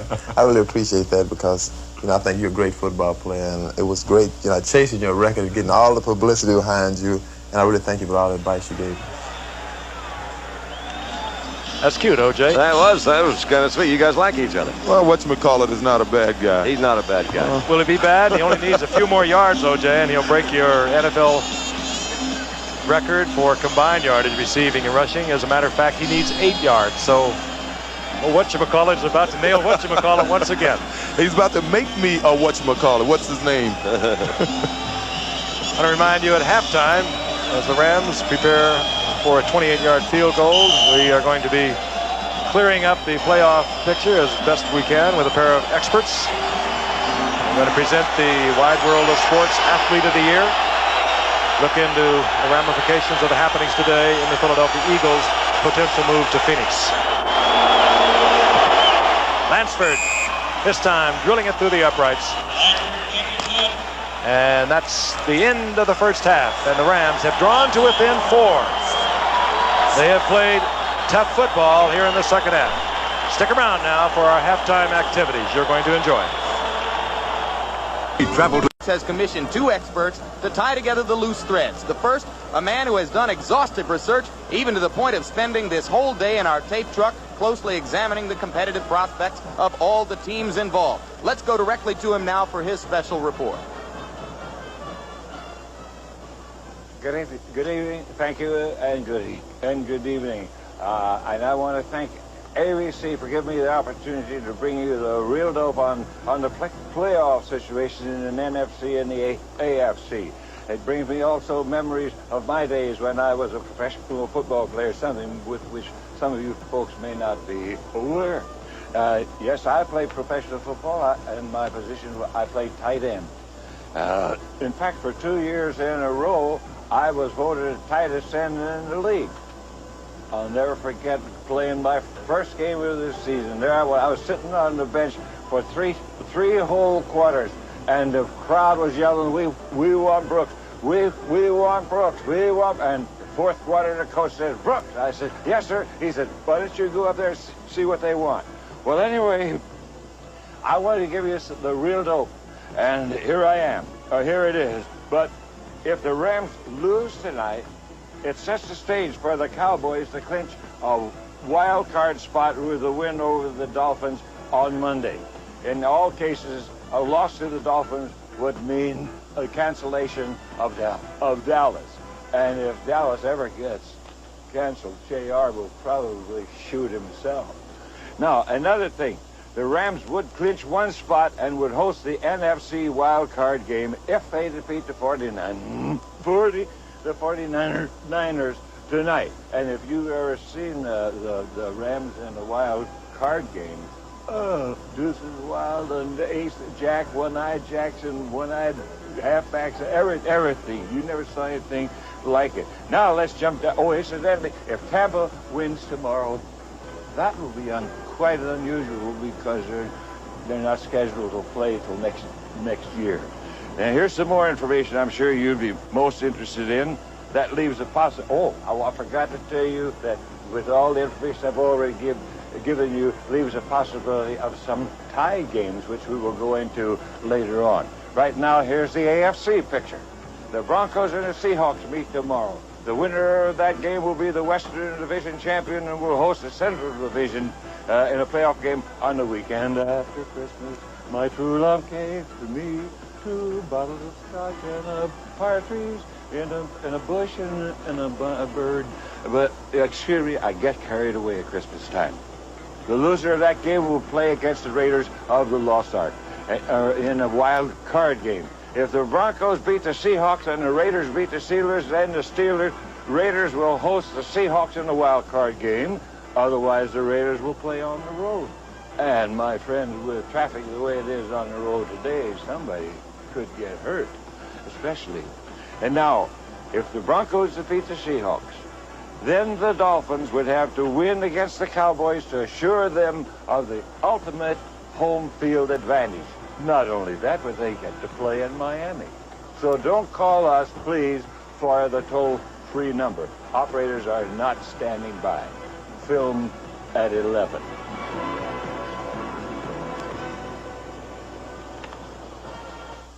Candlestick Park in San Francisco. We recognize that some of you may still have questions about how the pairings evolve in the series of games leading up to the Super Bowl. Here now, from the second of our specially commissioned experts, is the last word. The AFC playoff picture. The only playoff position still up for grabs is the championship of the Central Division. Pittsburgh is 8-7, Cincinnati 7-8. The only way that the Bengals can win the division is if they defeat the Bills and the Raiders beat the Steelers on Sunday. Any other combination of those two games will result in the Steelers winning the division title. The Broncos and the Seahawks meet tomorrow. The winners of that game will be the Western Division champion and will host the Central Division championship playoff game on the weekend after Christmas. The losers of that game will play against the Raiders in the wildcard game. If the Broncos beat the Seahawks and the Raiders beat the Steelers, and the Raiders will host the Seahawks in the wildcard game. Otherwise, the Raiders will play on the road. If the Seahawks defeat the Broncos, the Dolphins will clinch the home field throughout the AFC playoffs without having to win its game against the Cowboys on Monday. If the Broncos defeat the Seahawks, then the Dolphins would have to win against the Cowboys to assure themselves of the ultimate home field advantage. Now, the NFC playoff picture. The winner of Sunday's game between the Cardinals and the Redskins will be the Eastern Division championship. Whichever team wins the East will host a playoff game on the weekend after Christmas. The Western Division champion 49ers will host the game. The Central Division championship Bears will open the playoffs on the road. 2 wildcard playoff spots are also at stake this weekend. The Rams would clinch 1 spot and would host the NFC wildcard game if they defeat the 49ers tonight. And a win by the Rams tonight would set the stage for the Giants to clinch the other wildcard spot with a win over the Saints tomorrow. The Giants would also make it if the Rams win and the Giants, Cardinals, and Cowboys all lose. And if the Rams win tonight, the only way that the Cowboys can get in is both the Giants and the Cardinals lose and the Cowboys beat the Dolphins on Monday night. But if the Rams lose tonight, it sets the stage for the Cowboys to clinch a wildcard spot with a win over the Dolphins on Monday. In all cases, the loss to the Dolphins would eliminate the Cowboys. Furthermore, if the Rams lose, it puts the Giants in a preposterous position because the Giants would only make the playoffs if both the Cardinals and the Cowboys lose their games, regardless of the outcome of the Giants against the Saints. That is, of course, unless the Rams lose by fewer than 24 points tonight. The Giants win, the Cowboys win, and the Cardinals beat the Redskins by at least 43 points more than the Rams lost by. In that case, the Rams and the Giants would be the wild cards. The Redskins could also be the wild card teams if they lose the Cardinals on Sunday. If the Rams lose tonight, it means that the Redskins would make the playoffs, at least as a wild card team, unless the Rams lose by less than 24 points. The Giants and the Cowboys win, and the Cardinals beat the Redskins by at least 43 points more than the Rams lost. If the Giants lose tomorrow, the Redskins are in the playoffs under any conditions. Now, in the possibility that we might have some tie games. It's also being brought to you by Apple Computer, makers of the Apple IIc. With over 10,000 programs, it's a lot bigger than it looks. Back at halftime in Candlestick Park, you look at the score in a football game which is meaningful, especially for the Rams. This is a time of year in which sports is being summed up in various awards. Yesterday, the United States Olympic Committee honored 400-meter hurdler Edwin Moses as its Sportsman of the Year. Tonight, ABC Sports joins in as we name Edwin ABC's Wide World of Sports Athlete of the Year. Moses was chosen by a vote among 39 announcers, producers, directors, and executives of ABC Sports. His credentials are many, including this, his second Olympic gold medal winning performance in Los Angeles this summer, and a consecutive win streak that now stretches over 7 full years. Most of all, Edwin Moses is a true gentleman, and we congratulate him for all of his accomplishments. And now more news in the still developing story of the potential move of the Philadelphia Eagles to Phoenix. First, a federal court in Philadelphia today received the filing of a lawsuit on behalf of the National Football League against the Philadelphia Eagles and owner Leonard Toews, seeking an injunction which would force the Eagles to live up to the terms of a contract which the city of Philadelphia says requires them to play in Veterans Stadium until 1991. Second, the Associated Press is reporting that an unnamed source close to the Eagles has said that contrary to his previous public statements, owner Leonard Toews has indeed signed a contract with Canadian businessman James Monahan, requiring him to sell Monahan 25% of the franchise for $30 million. It is unclear whether such a contract, if it exists, requires the team to move to Phoenix. Third, Toews met through the full day with Mayor Wilson Goode and other civic and business officials in Philadelphia. The meetings adjourned early this evening, at which time no agreement had been reached which would keep the Eagles in the city of brotherly love. More talks on the subject are scheduled to begin at 1 o'clock p.m. Eastern Time tomorrow. Meanwhile, it's 17-13 49ers here in San Francisco. The Rams hoping to win to clinch a playoff berth, and we'll be back with more football after this. To the 49ers, Carl Monroe is deep, and Derek Harmon back to accept the kickoff of Mike Lansford. And it will be Carl Monroe from the 11-yard line. And Monroe stays on his feet. Nice move at the 25 to get to the 30. This ABC Sports exclusive is being brought to you by Buick and your Buick dealers. For comfort, performance, dependability, innovation, and a real commitment to quality, see the 85 Buicks now. And by Lowenbrau, when you want the taste of a truly great beer, there's really only one. Tonight, let it be Lowenbrau. And by Midas, for mufflers, brakes, and shocks. You can trust the Midas touch at over 1,300 Midas shops from coast to coast. And by AT&T in long-distance services, telephones, business information systems, and computers, AT&T is reaching out in new directions. On 1st and 10, the 49ers from the 30-yard line. And they throw underneath to the tight end, Earl Cooper. And the former running back burst out to the 48-yard line, and the crowd roars, Coop, Coop, Coop. Cooper did a super job of getting upfield on that play. Just like a running back running through a hole. Speaking of a hole.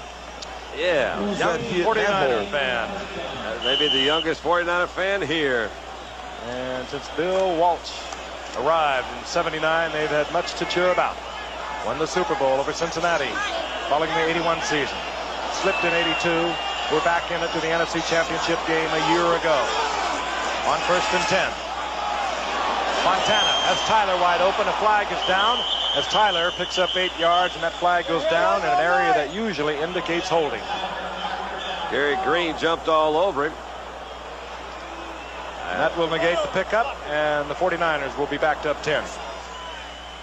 Let's take a look at the numbers for the first half. First, in the first quarter, it was all the 49ers, and that changed dramatically.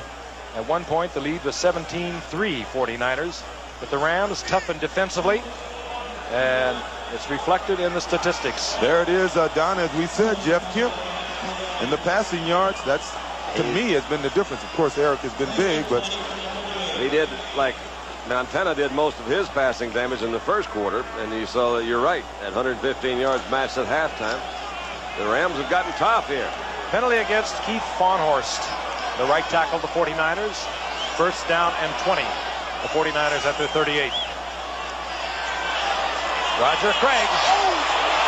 And Craig breaks one tackle, but he's nailed at the 40-yard line. Back to the original line of scrimmage +2. It'll bring up 2nd down and 8. Jim Collins there defensively for the Rams. Once again, we'd like to tell you the Rams can win a playoff spot with a victory tonight. And if they lose, that doesn't mean they're out of it. And, of course, the Cowboys are pulling for the Rams to win tonight, because, or rather, the 49ers to win. And that would give them an opportunity on Monday night against Miami. Well, the Giants, of course, play New Orleans tomorrow, and they want the Rams to win tonight because they could clinch a playoff spot with a win over New Orleans tomorrow. Everyone involved in it, 5 teams still alive for 3 spots in the NFC playoff picture. 2nd and 18. Flag went down early. There was either movement or had time run out. I think time ran out. Yes, it did. Delay a game. Well, it's penalties like this that would indicate that the 49ers may not be as sharp or as alert as they should be, even though they didn't appear to be sleeping in the first quarter at all. I picked up on a comment by your former coach, Tom Landry, saying that even with a 14-1 record, they're going to play well because they're a good football team. He just questioned whether they had the intensity to really come out and put out what was needed. At least this is how he was quoted as saying, whatever it took to make that little extra effort to win. He's talking about the 49ers. They didn't like that here. They were, as a matter of fact, quite incensed over it. Well, intensity is one of his favorite words. 2nd and long. Cooper, the tight end.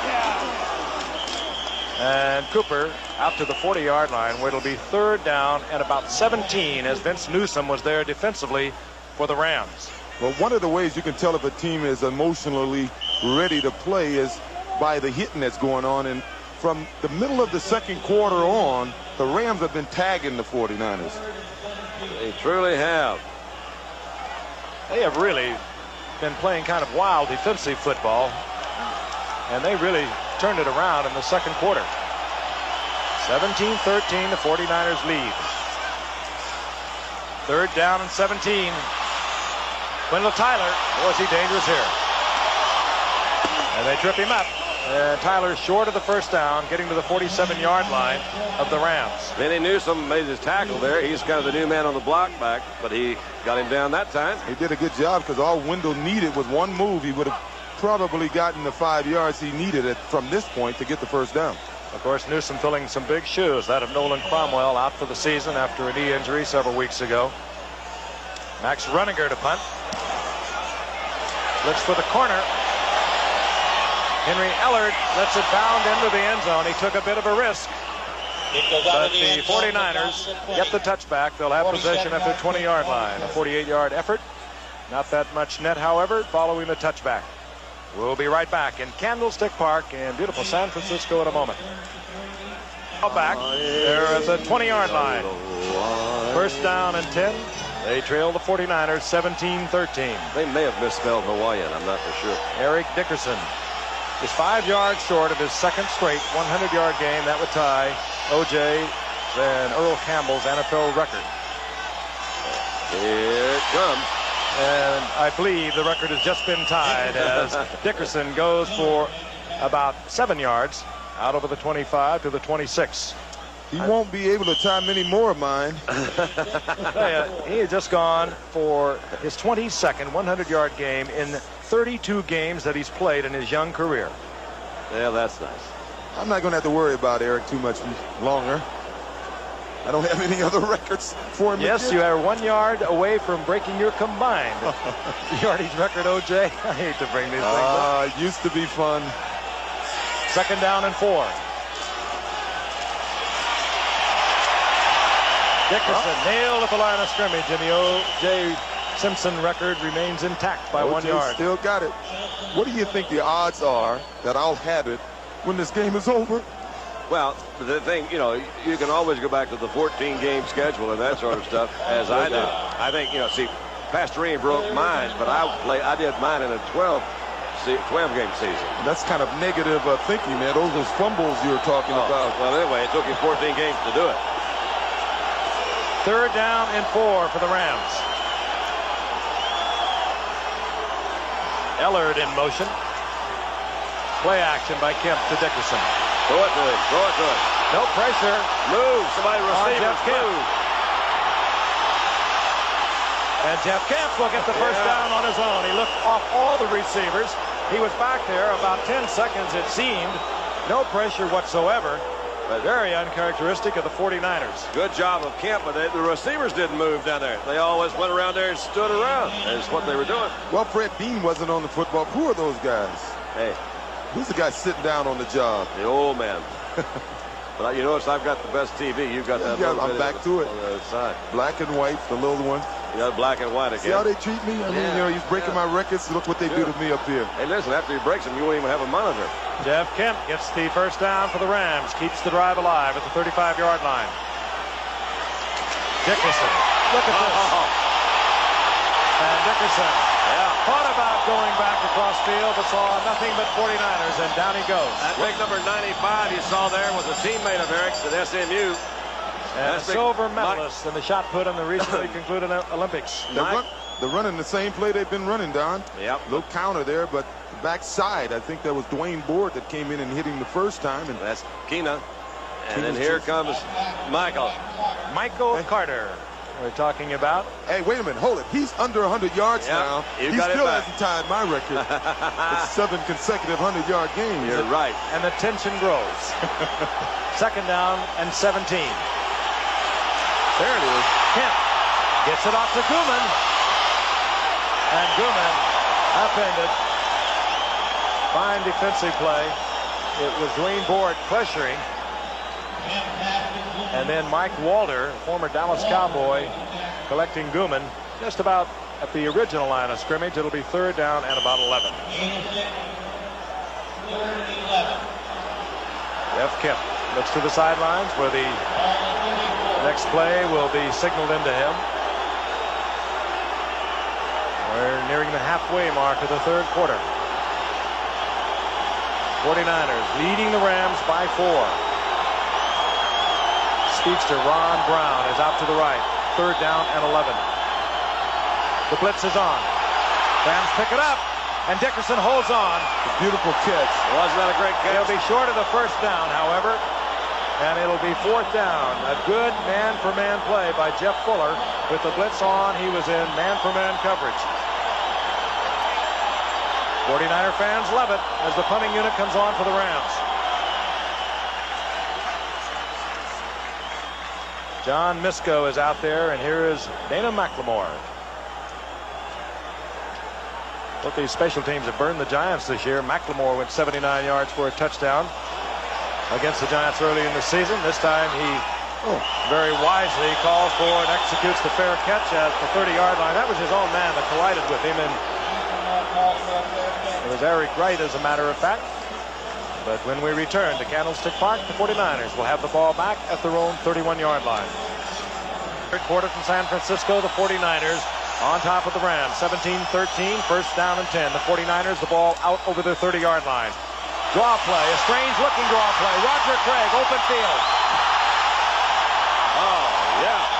Craig, first down at the 41-yard line of the Rams. And that draw play, Montana had gone by Craig, almost reached back and put it in there.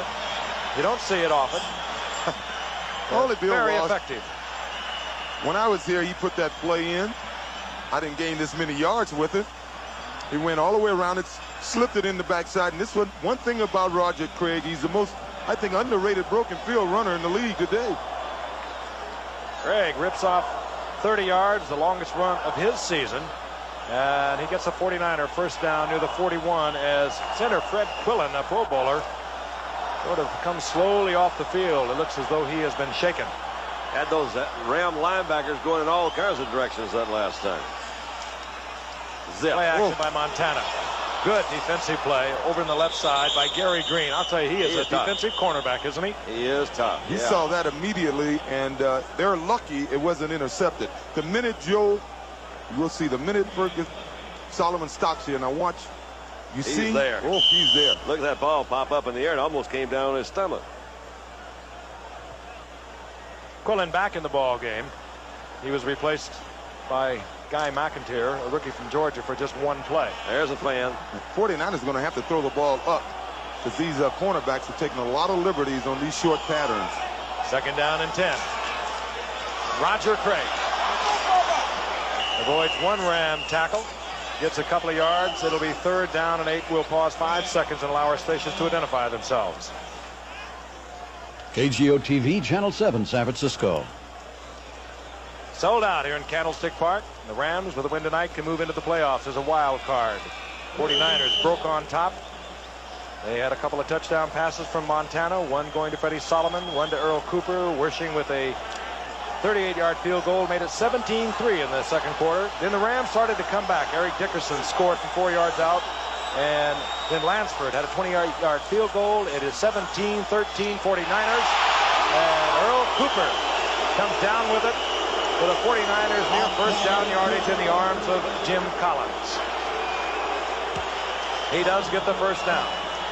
And the 49ers are playing with 3 tight ends. Cooper has a very sore knee. John Frank, the rookie from Ohio State, a second-round draft pick.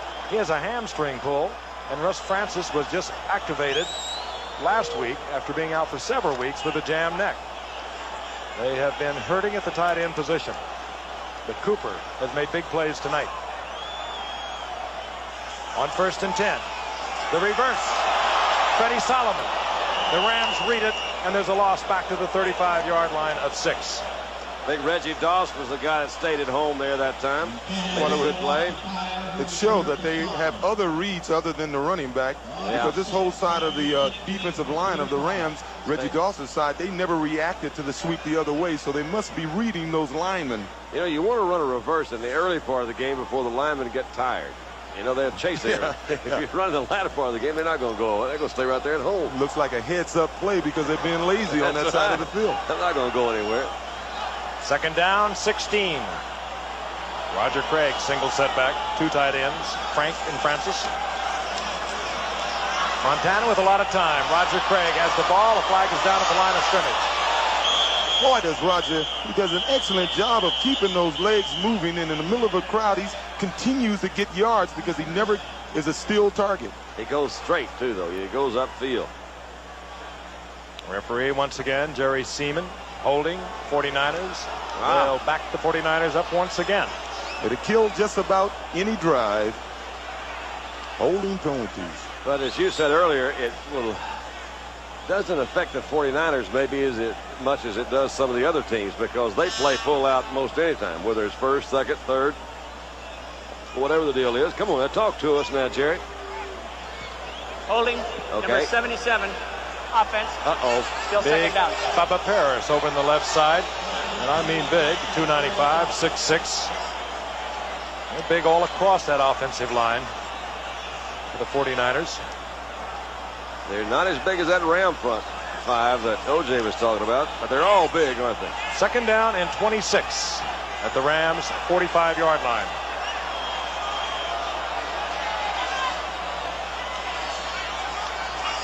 Montana back again. Trying to get it in to Freddie Solomon. Incomplete. It'll be third down and 26. And an opportunity to remind you the college football excitement will continue on ABC during the holiday season with the Gator Bowl on December the 28th. The 7th-ranked South Carolina with Joe Morris, my old teammate, as head coach. They're 10-1. They'll take on number 9-ranked Oklahoma State. They're 9-2. And on January 1st, the Sugar Bowl featuring number 4-ranked Nebraska, and that's where Roger Craig came from. They'll go against 12th-ranked LSU. Both games will be seen live at 8 o'clock Eastern, and you, of course, will see them right here on ABC. Third and long, 4:28 remaining in the third quarter. Third and 26. The 49ers leading the Rams 17-13. Montana with a lot of time and fires a shot. Freddie Solomon comes down with it. He comes up short of the original line of scrimmage. It's going to be third down and long yardage once again for the 49ers, but they get some of it. Fourth down, rather. I think they wanted to get about 15 yards on that play. They got about 14 yards on that play, and that does put Ray Wersching in his field goal range. Wersching, of course, I mentioned having a great season, 25 of 34. He has hit tonight already from 38 yards out. Leading the league in scoring. Montana is the holder. Oh, get there. Quite. No. There's a little heavy for Ray. So the Rams do not give up points on this 49er drive, and we'll be back with their possession in a moment. In position, Cooper playing tonight with a very sore knee, and now they are icing the back of his neck. Could well have taken a shot there. On that pass he caught over the middle, Frank, Jim Collins gave him a hello, and he walked off the field right after that reception. Actually, we are told he's being treated for a migraine headache. The Rams trailing 17-13, 4:14 remaining in the third quarter. First and 10, the ball at the 31-yard line of the Rams. Jeff Kemp back. Fires a shot, and McDonald, the second-year USC product, recruited by John Robinson at USC, comes down with it in 49er territory at the 47-yard line. Actually, he was recruited by John Robinson from USC, not at USC, because he didn't play football at USC. He was a basketball player, and John Robinson, while at the school, tried to get him to go out for football, and he didn't get drafted in the NBA, and John Robinson was able to talk him into going out for football now in professional ball. It really is a remarkable story. Did not play at all in college. He gives the Rams a first down near the 47-yard line. Dickerson sees an opening inside, slips as he tries to make the cut. Gets a yard and a half. It'll be second down and long for the Rams. There is a little something, that USC connection. He has 5 of them playing for him on the Rams, so that may have helped him a little bit. He's a young coach in the pros. He gets some guys he knows, and those are the USC guys. Well, there's a few USC guys. You're looking at Ricky Gray and Ronnie Lott on this 49er team on this defense. Wherever they go, they help. Jack Kemp, 8 of 13, 148 yards. That's one way of looking at it. Feeds to Ron Brown, top of your screen. Here comes Ronnie. Kemp wants him. Hello, Ronnie. He almost is there. What great speed. Flying down the sideline. Left Eric right. The ball right off his fingertips. The kid can throw a lot further than I thought. He's got a good, strong arm. Good, strong arm. Eric Wright, he was just overmatched on that play. He had him covered, and all of a sudden, Ron Brown put on the afterburners and was like, hey, so long. Ron Brown now has just missed on a couple of long connections with Jeff Kemp. And if they get close to him, he'll catch them. Yeah, and I think it's good to throw it anyway. You know, as we've said before, at least the defense You remind them, I got a guy who can go deep. 3rd down and 8.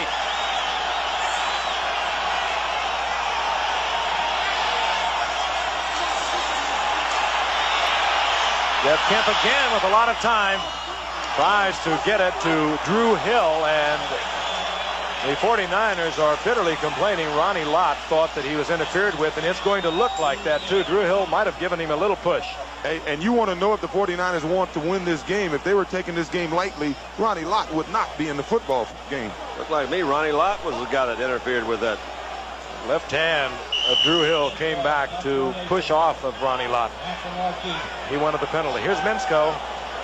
Minsko on 4th down. And they down it deep in 49er territory. Ivory Sully, who makes a lot of big plays for this Ram team, was down there, and the 49ers will begin at their 2-yard line. 49ers with a long way to go. They have a first down at their own 2-yard line, and the 12th man on the field, or off the field for the 49ers. A really enthusiastic sellout crowd here at Candlestick Park. I don't care how good you are, when you start your huddle in your own end zone, it's a little scary. Why do I have the feeling that Wendell Tyler will not get the ball? On first down. Shows you how much I know. Wendell Tyler, right side. He's hit right at the line of scrimmage. He might have squeaked a yard out of it. Doug Reed, the rookie from San Diego State, is playing for Jack Youngblood, who tried to go tonight. Jack Youngblood with a sciatic nerve problem. He opened the game, but Reed has been seeing most of the action. Now, Freddie Solomon, number 88, is the type of player who he'll make a big play for you, and he's been doing it for years, but sometimes he'll disappear in the offense, and right when you've just about forgotten about him, he'll make a big play for you. They just brought Wendell Tyler out, so you were almost right. 2nd down and 9. Montana from the end zone. Flips over the middle, finds Russ Francis, and Russ Francis, activated only last week, had a severe neck problem, was out for some 6 weeks. Gets the first down for the 49ers. Saw a little bit of his experience there. He pulled it off, but he stretched out as far as he could, put that ball up in front, and picked up his first down. Yes, and what? Yes, I see. It's the Champagne Sisters. Double your pleasure, double your fun. At the 14-yard line, 1st and 10, the 49ers. Russ Francis getting the first down. Nearing 1 minute remaining here in the 3rd quarter. 49ers over the Rams by 4. Montana trying to get it deep. Cooper was the intended receiver, or rather Solomon. And no chance at all. Good double coverage. Johnny Johnson from the middle, helping Vince Newsom. That was a bad read by Joe Montana. Freddie came off the ball. He went by the cornerback, and he sort of went into a lull in there, hoping that Joe could hit him in between the corner and the safety, and Joe tried to throw over the safety, and there was just no chance of completing that pass. But he did slow up. I saw that. 2nd down and 10 coming up for the 49ers. Ball at their 14-yard line.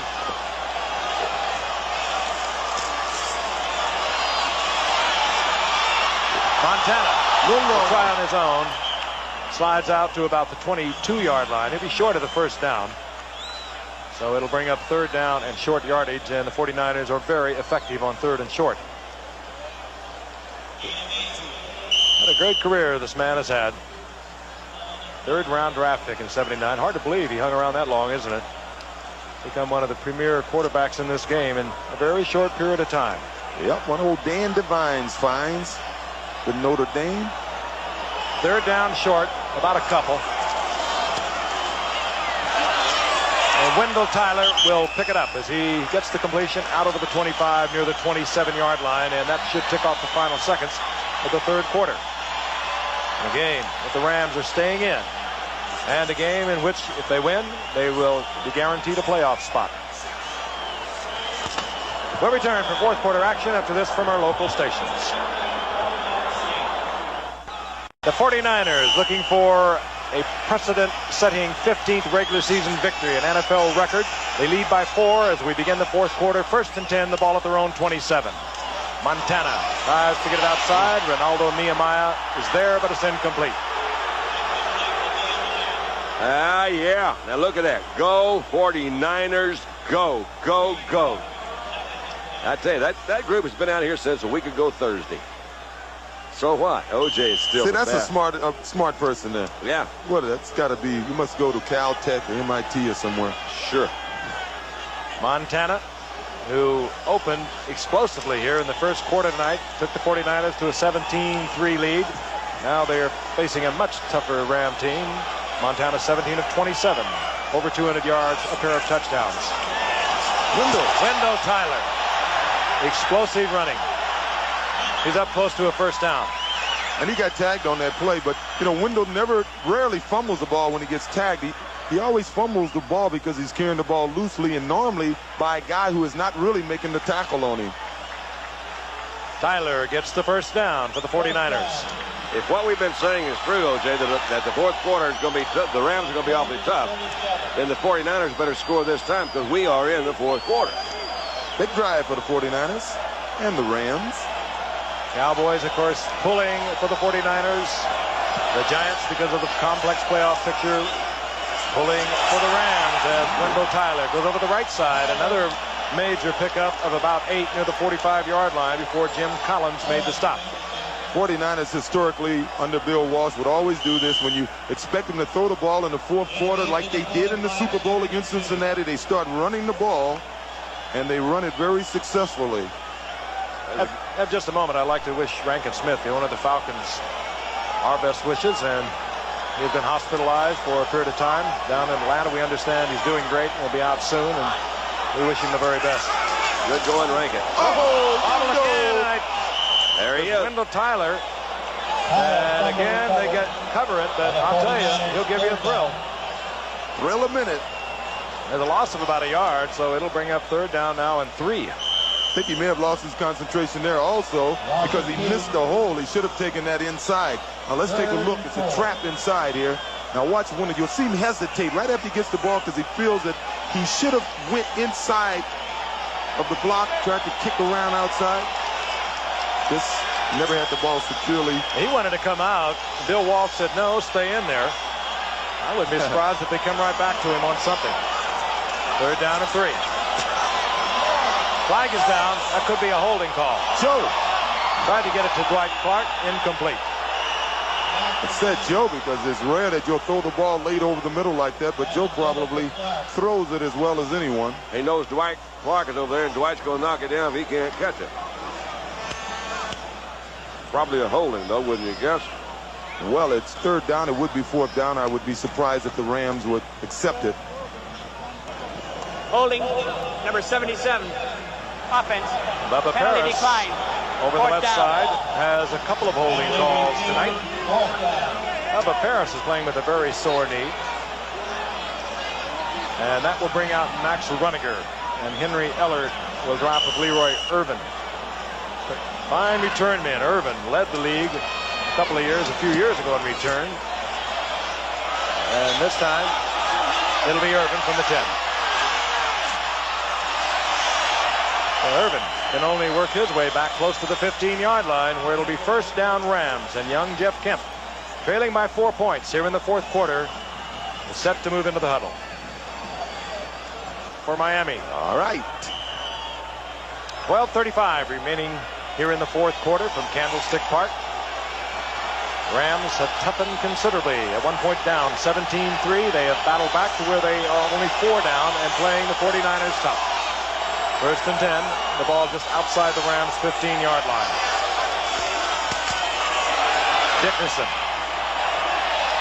Dickerson for about 3.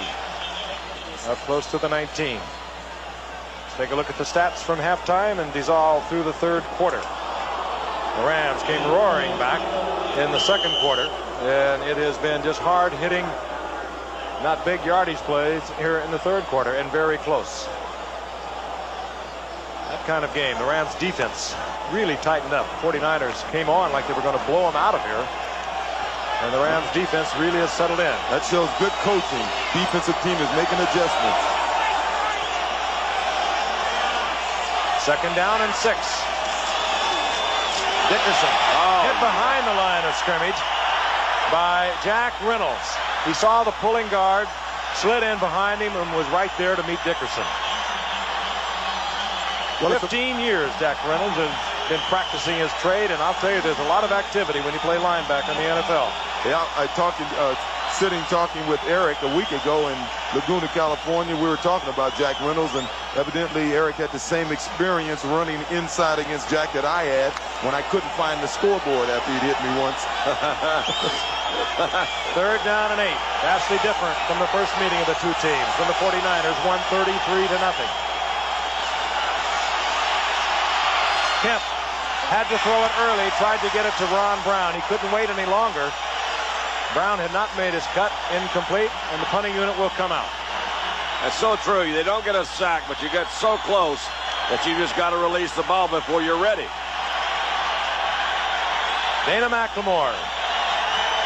Good return man. Strong return man. Good crowd here tonight. John Misko to punt. Not had a good season and not had a good night. Hangs one up. This one turns over. And McLemore from his 40-yard line. Trying to get outside. Flags are down. We're going to bring this one back. Oh, Eric Wright, I thought you got your head in front. It was close. Boy, it looked as he was trying to block Mike Pleasant, number 43, and it almost appears as if he might have got his head in front. We'll see. He didn't. Oh, I know. He may have blocked him below the waist, which is an infraction, isn't it? On kickoffs and punts. You'll see the last man as he goes to the left of your screen will be number 21 coming in to block number 43. McLemore. Well, here it is. Here it is, right here. All right. His head was in front, but it's against the rules to block below the waist to cut a guy. Yeah. So rather than being in Ram territory, the 49ers are back near their own 30-yard line. The 4th largest crowd in Candlestick Park history is here tonight, nearly 60,000. Or rather over 2 miles in rushing over the past 2 years. And they're looking at the left ankle, and a very concerned look it is of Eric Dickerson. With the very abrupt cuts that he makes, you would imagine that strain on his ankles. Near the 32-yard line, the 49ers with the football, 1st and 10. Montana rolling out. Montana buying time. There's nobody open. And Montana will lose about a yard. Gary Green coming up. Just could not find that open receiver. This is just purely out of curiosity. How many yards does Eric Dickerson have tonight? You saw that flashed up there as 98 yards, right? 98. 2nd and 12. They mark it at the 30, so it'll be 2nd down and 12. So he has tied the record for most 100 yards in consecutive games at 7. I'm not into those records. I'm into Then he went behind it.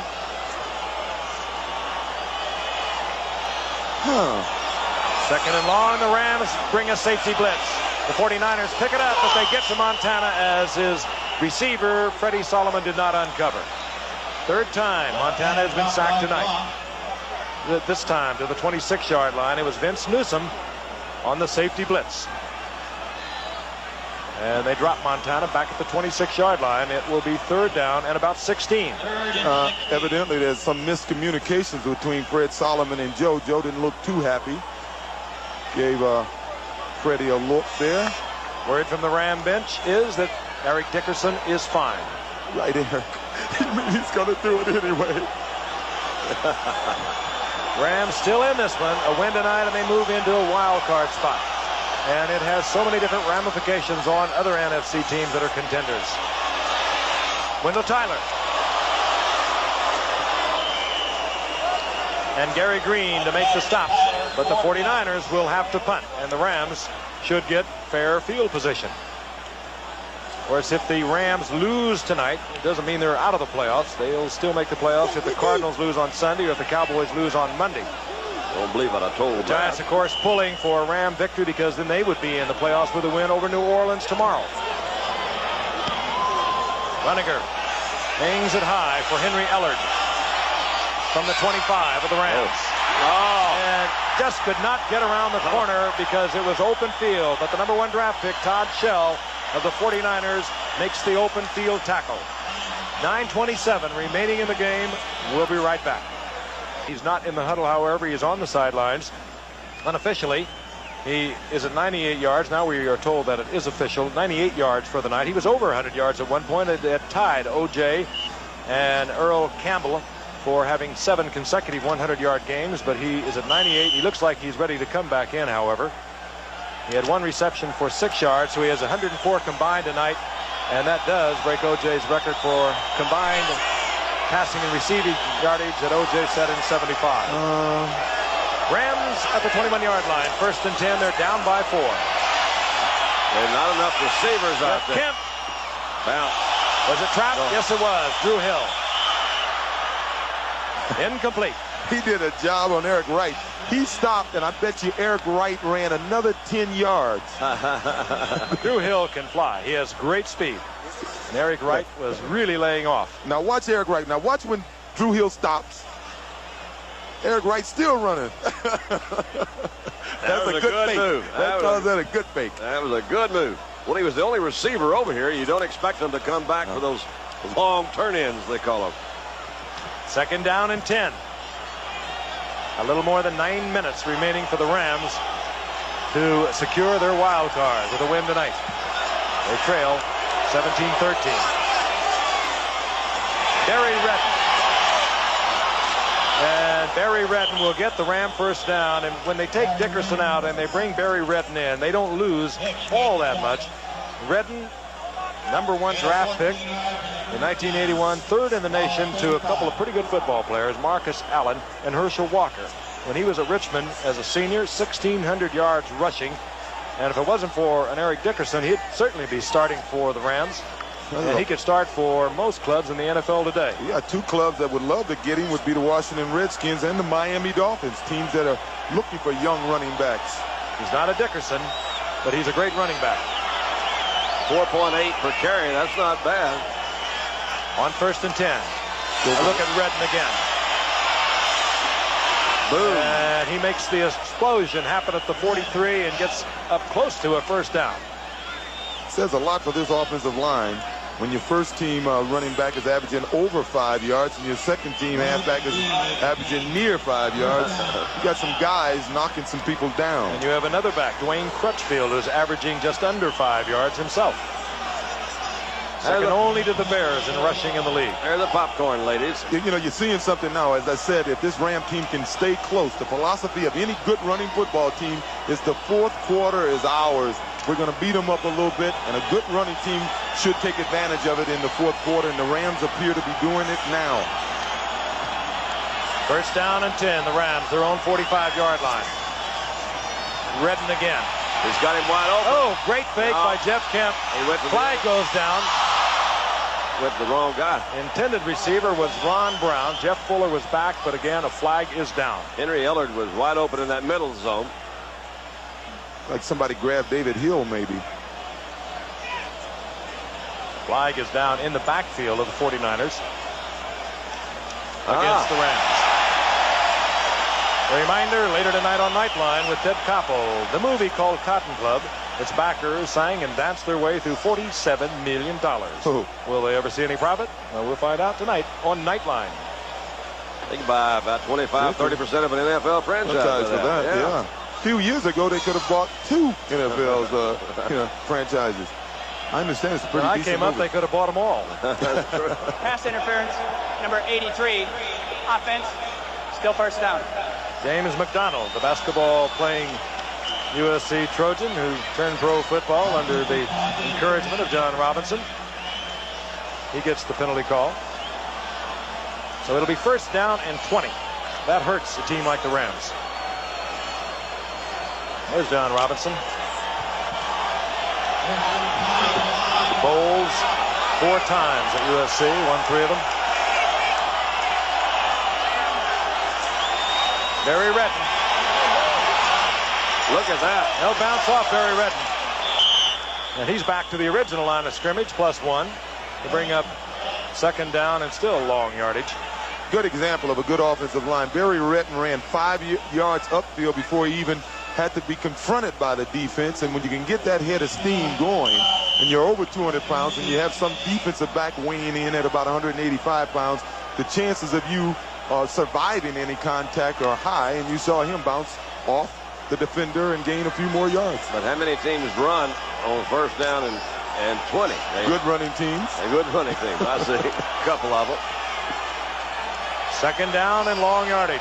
That's the time remaining in the game. Jeff Kemp fires a shot to Ron Brown, and Ron Brown has the first down near the 43-yard line of the 49ers. So Jeff Kemp and the Ron Brown connection keep it alive.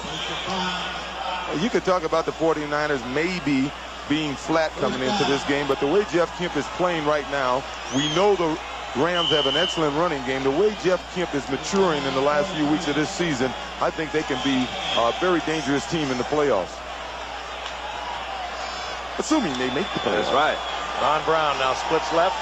Henry Ellard goes up to the top of your screen, and the single setback remains. Barry Redden, as the Rams are trying to do it without their record-setting Eric Dickerson. Redden, big hole left side, and he'll have another Ram first down. My gosh, he looks good, doesn't he? Eric Wright made the stop. Told you the Rams not necessarily are going to be out of the playoffs if they lose tonight, as we look at Barry Redden once again. Look at number 56 and number 72. He ran between two starters. They're both all pros this year. Good tackle. Makes it easier when you got guys like that. The way the Rams would make the playoffs if they lose tonight, they just have to wait and watch what happens over the weekend. The Cardinals would have to lose on Sunday, or if the Cowboys would lose on Monday to Miami. Distinct possibilities. First and 10, the Rams. They'd like to do it themselves. Barry Redden, they're working him. And he's working well. He struggles this time inside the 25-yard line. He'll get about 6 out of that one. What's happening is the Rams offensive line is working the 49ers defensive line, Don. They are. Up until that one, he had 14 yards, 9 yards, 11 yards, 12 yards, and now about 6. That's not bad. Hey, they take out Redden now, and they bring in another one, Dwayne Crutchfield. I mentioned earlier, was the Jets' leading rusher a year ago. They traded him on personality problems to Houston. Came to the Rams, and he is averaging just under 5 yards per carry. He's a big man, number 45. He's 245 pounds, and he can do what Redden can do. Gains about a yard. It'll be third down and 3. You got to wonder now whether they're going to be in what they call their 4-down situation. Trailing by 4 with 4 minutes, 22 seconds to go. The time keeps going down. What do you think, Juice? I think they have to go for it. The last thing you want is the 49ers to get the ball last, just needing a field goal. Now, obviously, they can't go ahead now on a field goal, and they got to hope they can get the ball back from the 49ers and score again. That's sort of a tall order. I don't think they can do it. Third down and 3. It's at the 24-yard line. The crowd on its feet.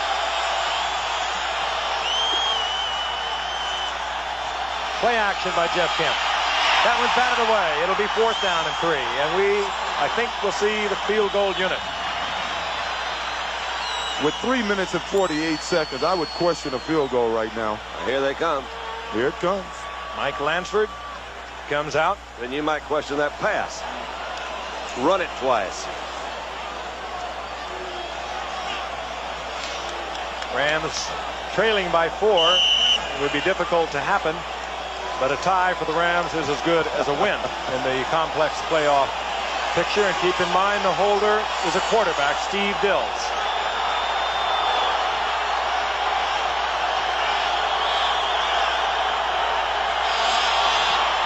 Lansford has it on its way. It's good from 42 yards out. And now we have a 1-point difference with 3:43 remaining. The 49ers on top.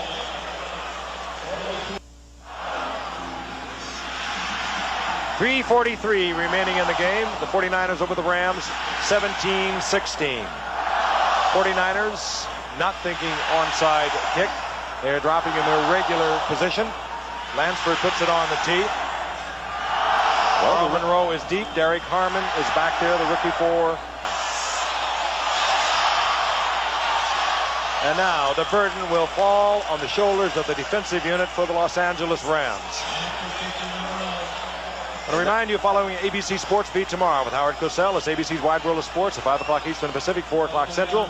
See the best up-and-coming boxers in the United States Amateur Boxing Championships, plus some same-day coverage of the first Men's World Cup downhill of the season. That'll be from Val Gardena, Italy. Bob Beatty, my working partner from the Winter Olympics, will be there. That will feature Olympic gold medalist Bill Johnson. So tune in to the action tomorrow on ABC Sports, home of Super Bowl 19. And it'll be right down the road at Stanford. On 1st and 10, Montana. Underneath to Dwight Clark. He'll get about 4 yards out of it, but a flag is back there in an area that usually indicates holding. I think it's going to be roughing this time, however, roughing the passer, Reggie Doss, all over Joe Montana, and that hurts the Rams. It was one of those unnecessary situations that I'm sure if Reggie had it over, he said, boy, I wish I could take that one back. Personal foul, roughing the passer, number 71, defense, hit to the head, first down. Watch number 71. If you can see the number, that'll be Reggie Doss. He's already thrown the ball. Reggie's in there. Oh, yeah. Yep, I would call that unnecessary. Right in the back of the head. Low to the head. Giant fans looking on. They know if the Ram team can win tonight, they can move into the playoffs with a win over New Orleans. It gets pretty tough after that. The Rams lose. The Giants' only opportunity really for them to make the playoff is to have the Cardinals and the Cowboys lose. Wendell Tyler. He gets 5 yards. And the 49ers are so tough. You know, when they need to move the football to come from behind or to run down the clock. The more I think about it, John Robinson probably made the right decision. His defense has been stopping the 49ers, but Joe Montana and the 49ers late in the football game, I'd do anything to keep the football out of their hands. I remember the championship game against the Cowboys, 81, prior to their Super Bowl victory. They got it back late in the game. They moved the entire length of the field. Montana working the clock, finally winding up with a touchdown pass to Dwight Clark to seal it. Roger Craig short of the first down. But in truth, the 49ers have not scored a touchdown since the first quarter. They scored a field goal in the second quarter and been shut out here in the second half. So that Ram defense has done a heck of a job on a very, very good offense. Third down and almost 3.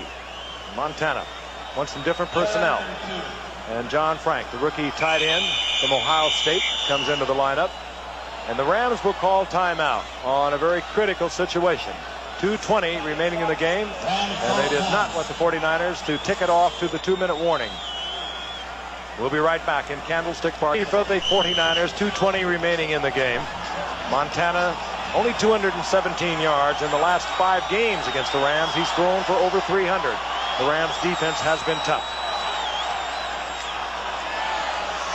This is Roger Craig and a great defensive play by Nell Owens. And the 49ers will have to kick to the Rams as the seconds tick down to the 2-minute warning. That was a nice defensive play by Owen. He was with him all the way. And we will now get the 2-minute warning. The Rams will get the football back. They'll have 2 timeouts remaining. They trail 17-16. A victory, keep in mind, they go to the playoffs. Deja vu in the final game of the season last year against the New Orleans Saints. In the final seconds of the game, Lansford kicked a 42-yard field goal to put them into the playoffs and keep the New Orleans Saints out. They have 2 minutes remaining. They trail by 1 point. They're going to get the football back. Max Runiger to kick away. Henry Ellard is deep along with Leroy Irvin. Irvin looking for a good bounce, and he doesn't get it. It takes a 49er bounce. It turned over, and as it so often does, when you turn it over, catches the point, and it came back. A 49er bounce, and the Rams have a long way to go. And the young man, it falls on this young man's shoulders, Jeff Kemp. And again, keep in mind, a loss does not eliminate the Rams. They still can make the playoffs if the Cardinals lose on Sunday or if the Cowboys lose on Monday night. But they would like to do it themselves. Strange things happen in this game of pro football. And Barry Redden is still the running back. And if the 49ers go on to win, the Giants' only realistic opportunity to make the playoffs would be if both the Cardinals and the Cowboys lose, regardless of how the Giants make out in their game against New Orleans tomorrow. And for the Rams, their worst starting field position of the night. They're at the 7-yard line. Barry Redden stays in. Bruised fibula to Eric Dickerson. Ellard. And Ellard trying to get out of bounds. Held short of out of bounds by Carlton Williamson. Well, the Rams, short of the first down. Rams have an opportunity now to prove if they deserve to be in the playoffs. Get the feeling they will be, but they want to make sure if they can do it tonight, they will be sure. I'd rather Second and short. Brown has the first down in the arms of Eric Wright. He couldn't get out of bounds, however. Rams trying to conserve their timeouts. They have 2 remaining. I don't think he was thinking about getting out of bounds that time he caught the ball. I think he was thinking about spinning inside and trying to run up and get more yards. And he should have been thinking about getting out of bounds. 1:18. And the Rams feel they have to use one. Jeff Kemp over to the sidelines, playing again before his Congressman father Jack and his mother, who are here tonight. A surprisingly good showing he has made. His 13th start of the season. The executive producer of ABC Sports is Roone Arley. JBC's NFL Monday Night Football, of course, produced by Bob Goodrich and, of course, directed by Chet Forney. Our technical director, Joe Shavo. Halftime producer, Peter Lasser. Associate director, Kim Belton. Technical manager, Coach Coltrane. Unit manager, Marshall Lopez. Telecommunications manager, Margaret Beauvais. Assistants to the producer, Tony Tortorisi and Charlie Wiseman. Jackie Harris, our assistant in here in the booth. Eric Dickerson comes into the lineup with 1:18 remaining. We were told earlier that he was okay, but he had a slightly bruised fibula. That time of year, this season began for both these players, both players on these teams, back in July in the heat of the summer. The final regular season game for both of them. 49ers, of course, long ago clinched their playoff spot, winning the Western Division of the NFC. And here come the Rams, 1st and 10. They have 1 timeout. Jeff Kemp, they will call that grounding. And the man who was all over Jeff Kemp, the leading sacker for the 49ers, perhaps their key defensive player over the past few years, Dwayne Board. Dwayne was back there. You had Fred Dean on the inside, too. Yeah, I would have thought that was in the grass. It will be in the grass, not grounding. They had blown the whistle before Jeff Kemp could deliver. Intentional grounding. Oh, no, they Number didn't. 9 offense. Up from down. Yeah, that's offense. worse. That's Second worse down. because it is loss of down, so it was grounding. Long way to go. 2nd down and 26. You're down to 1 timeout, and it is not looking good for the Giants. The Cowboys are liking it.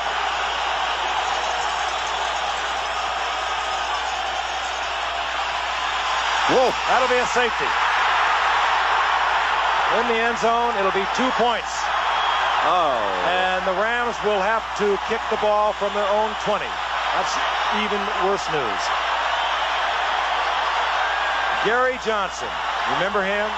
San Diego. Bill Bain is down. That's not the good news either. Bain, the offensive right tackle. And it was Gary Johnson who comes up with the tackle that provides the safety and stretches the 49er lead to 3. Is there such a thing as an onside punt? There might be. If there is, we'll see it. Yes, there is. Look at it again. Jeff Kemp desperately trying to get the ball loose, but here comes Gary Johnson. He did this for so many years for the Chargers. Of course, also another former Charger, Fred Dean, with these 49ers, but the concern now is for Bill Bain, the offensive right tackle, who has been having a great year, and there is head coach Johnny Robinson, who is so proud of Bill Bain's coming on over the past couple of years. He was right out there to look at his former player at USC. Kid has done a good job for him. 49er defense, give him credit. Last 2 plays, 27 yards lost by the Rams.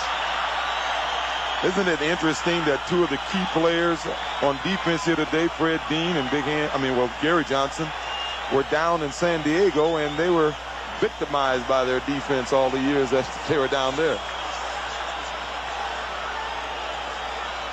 Rams have to put it in play at the 20-yard line. They can just like on a kickoff, kick it 10 yards, and then they can recover it, and they would have the football back. The 49ers are almost disregarding any of that, or however they have now dropped Dana McLemore back. 1:06 remaining in the game, and the Rams have one timeout. I think the 49ers are lined up too close. Maybe on a free kick, they only have to give them the 5 yards. Now here they come back. They can either punt it and put it in play by punting, or they can kick it, but they cannot use a tee following a safety, so they'll have to have a holder. They obviously are going to try to get it to 10 yards and then recover. 49ers get it back. The Rams could only stop the clock one time. Irvin will hold, and Lansford will put it in play. All the sure-handed types are out there for the Rams, and the 49ers counter with their receivers, ball handlers. It has to travel 10 yards.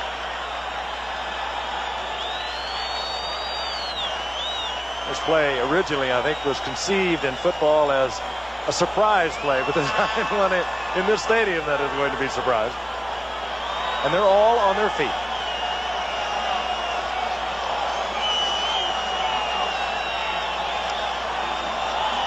They're going to put it in the middle.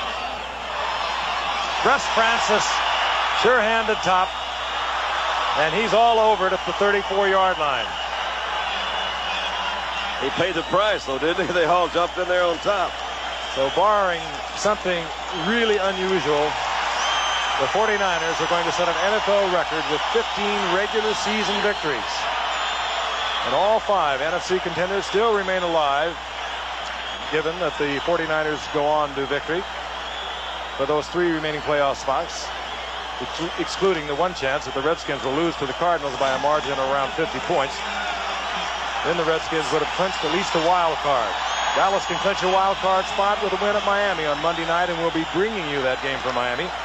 The Rams, of course, will make the playoffs if either the Cardinals, and they play Washington on Sunday, or the Cowboys lose, and again, the Cowboys at Miami on Monday night.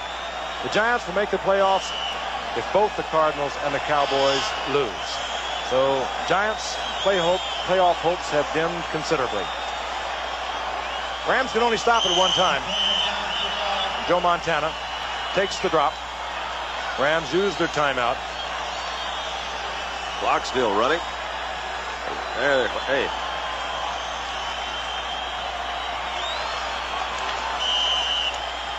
They have not used the timeout, the one remaining.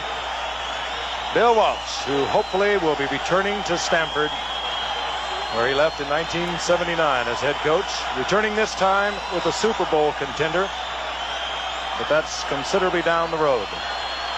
Johnny Robinson, he would love to be there too.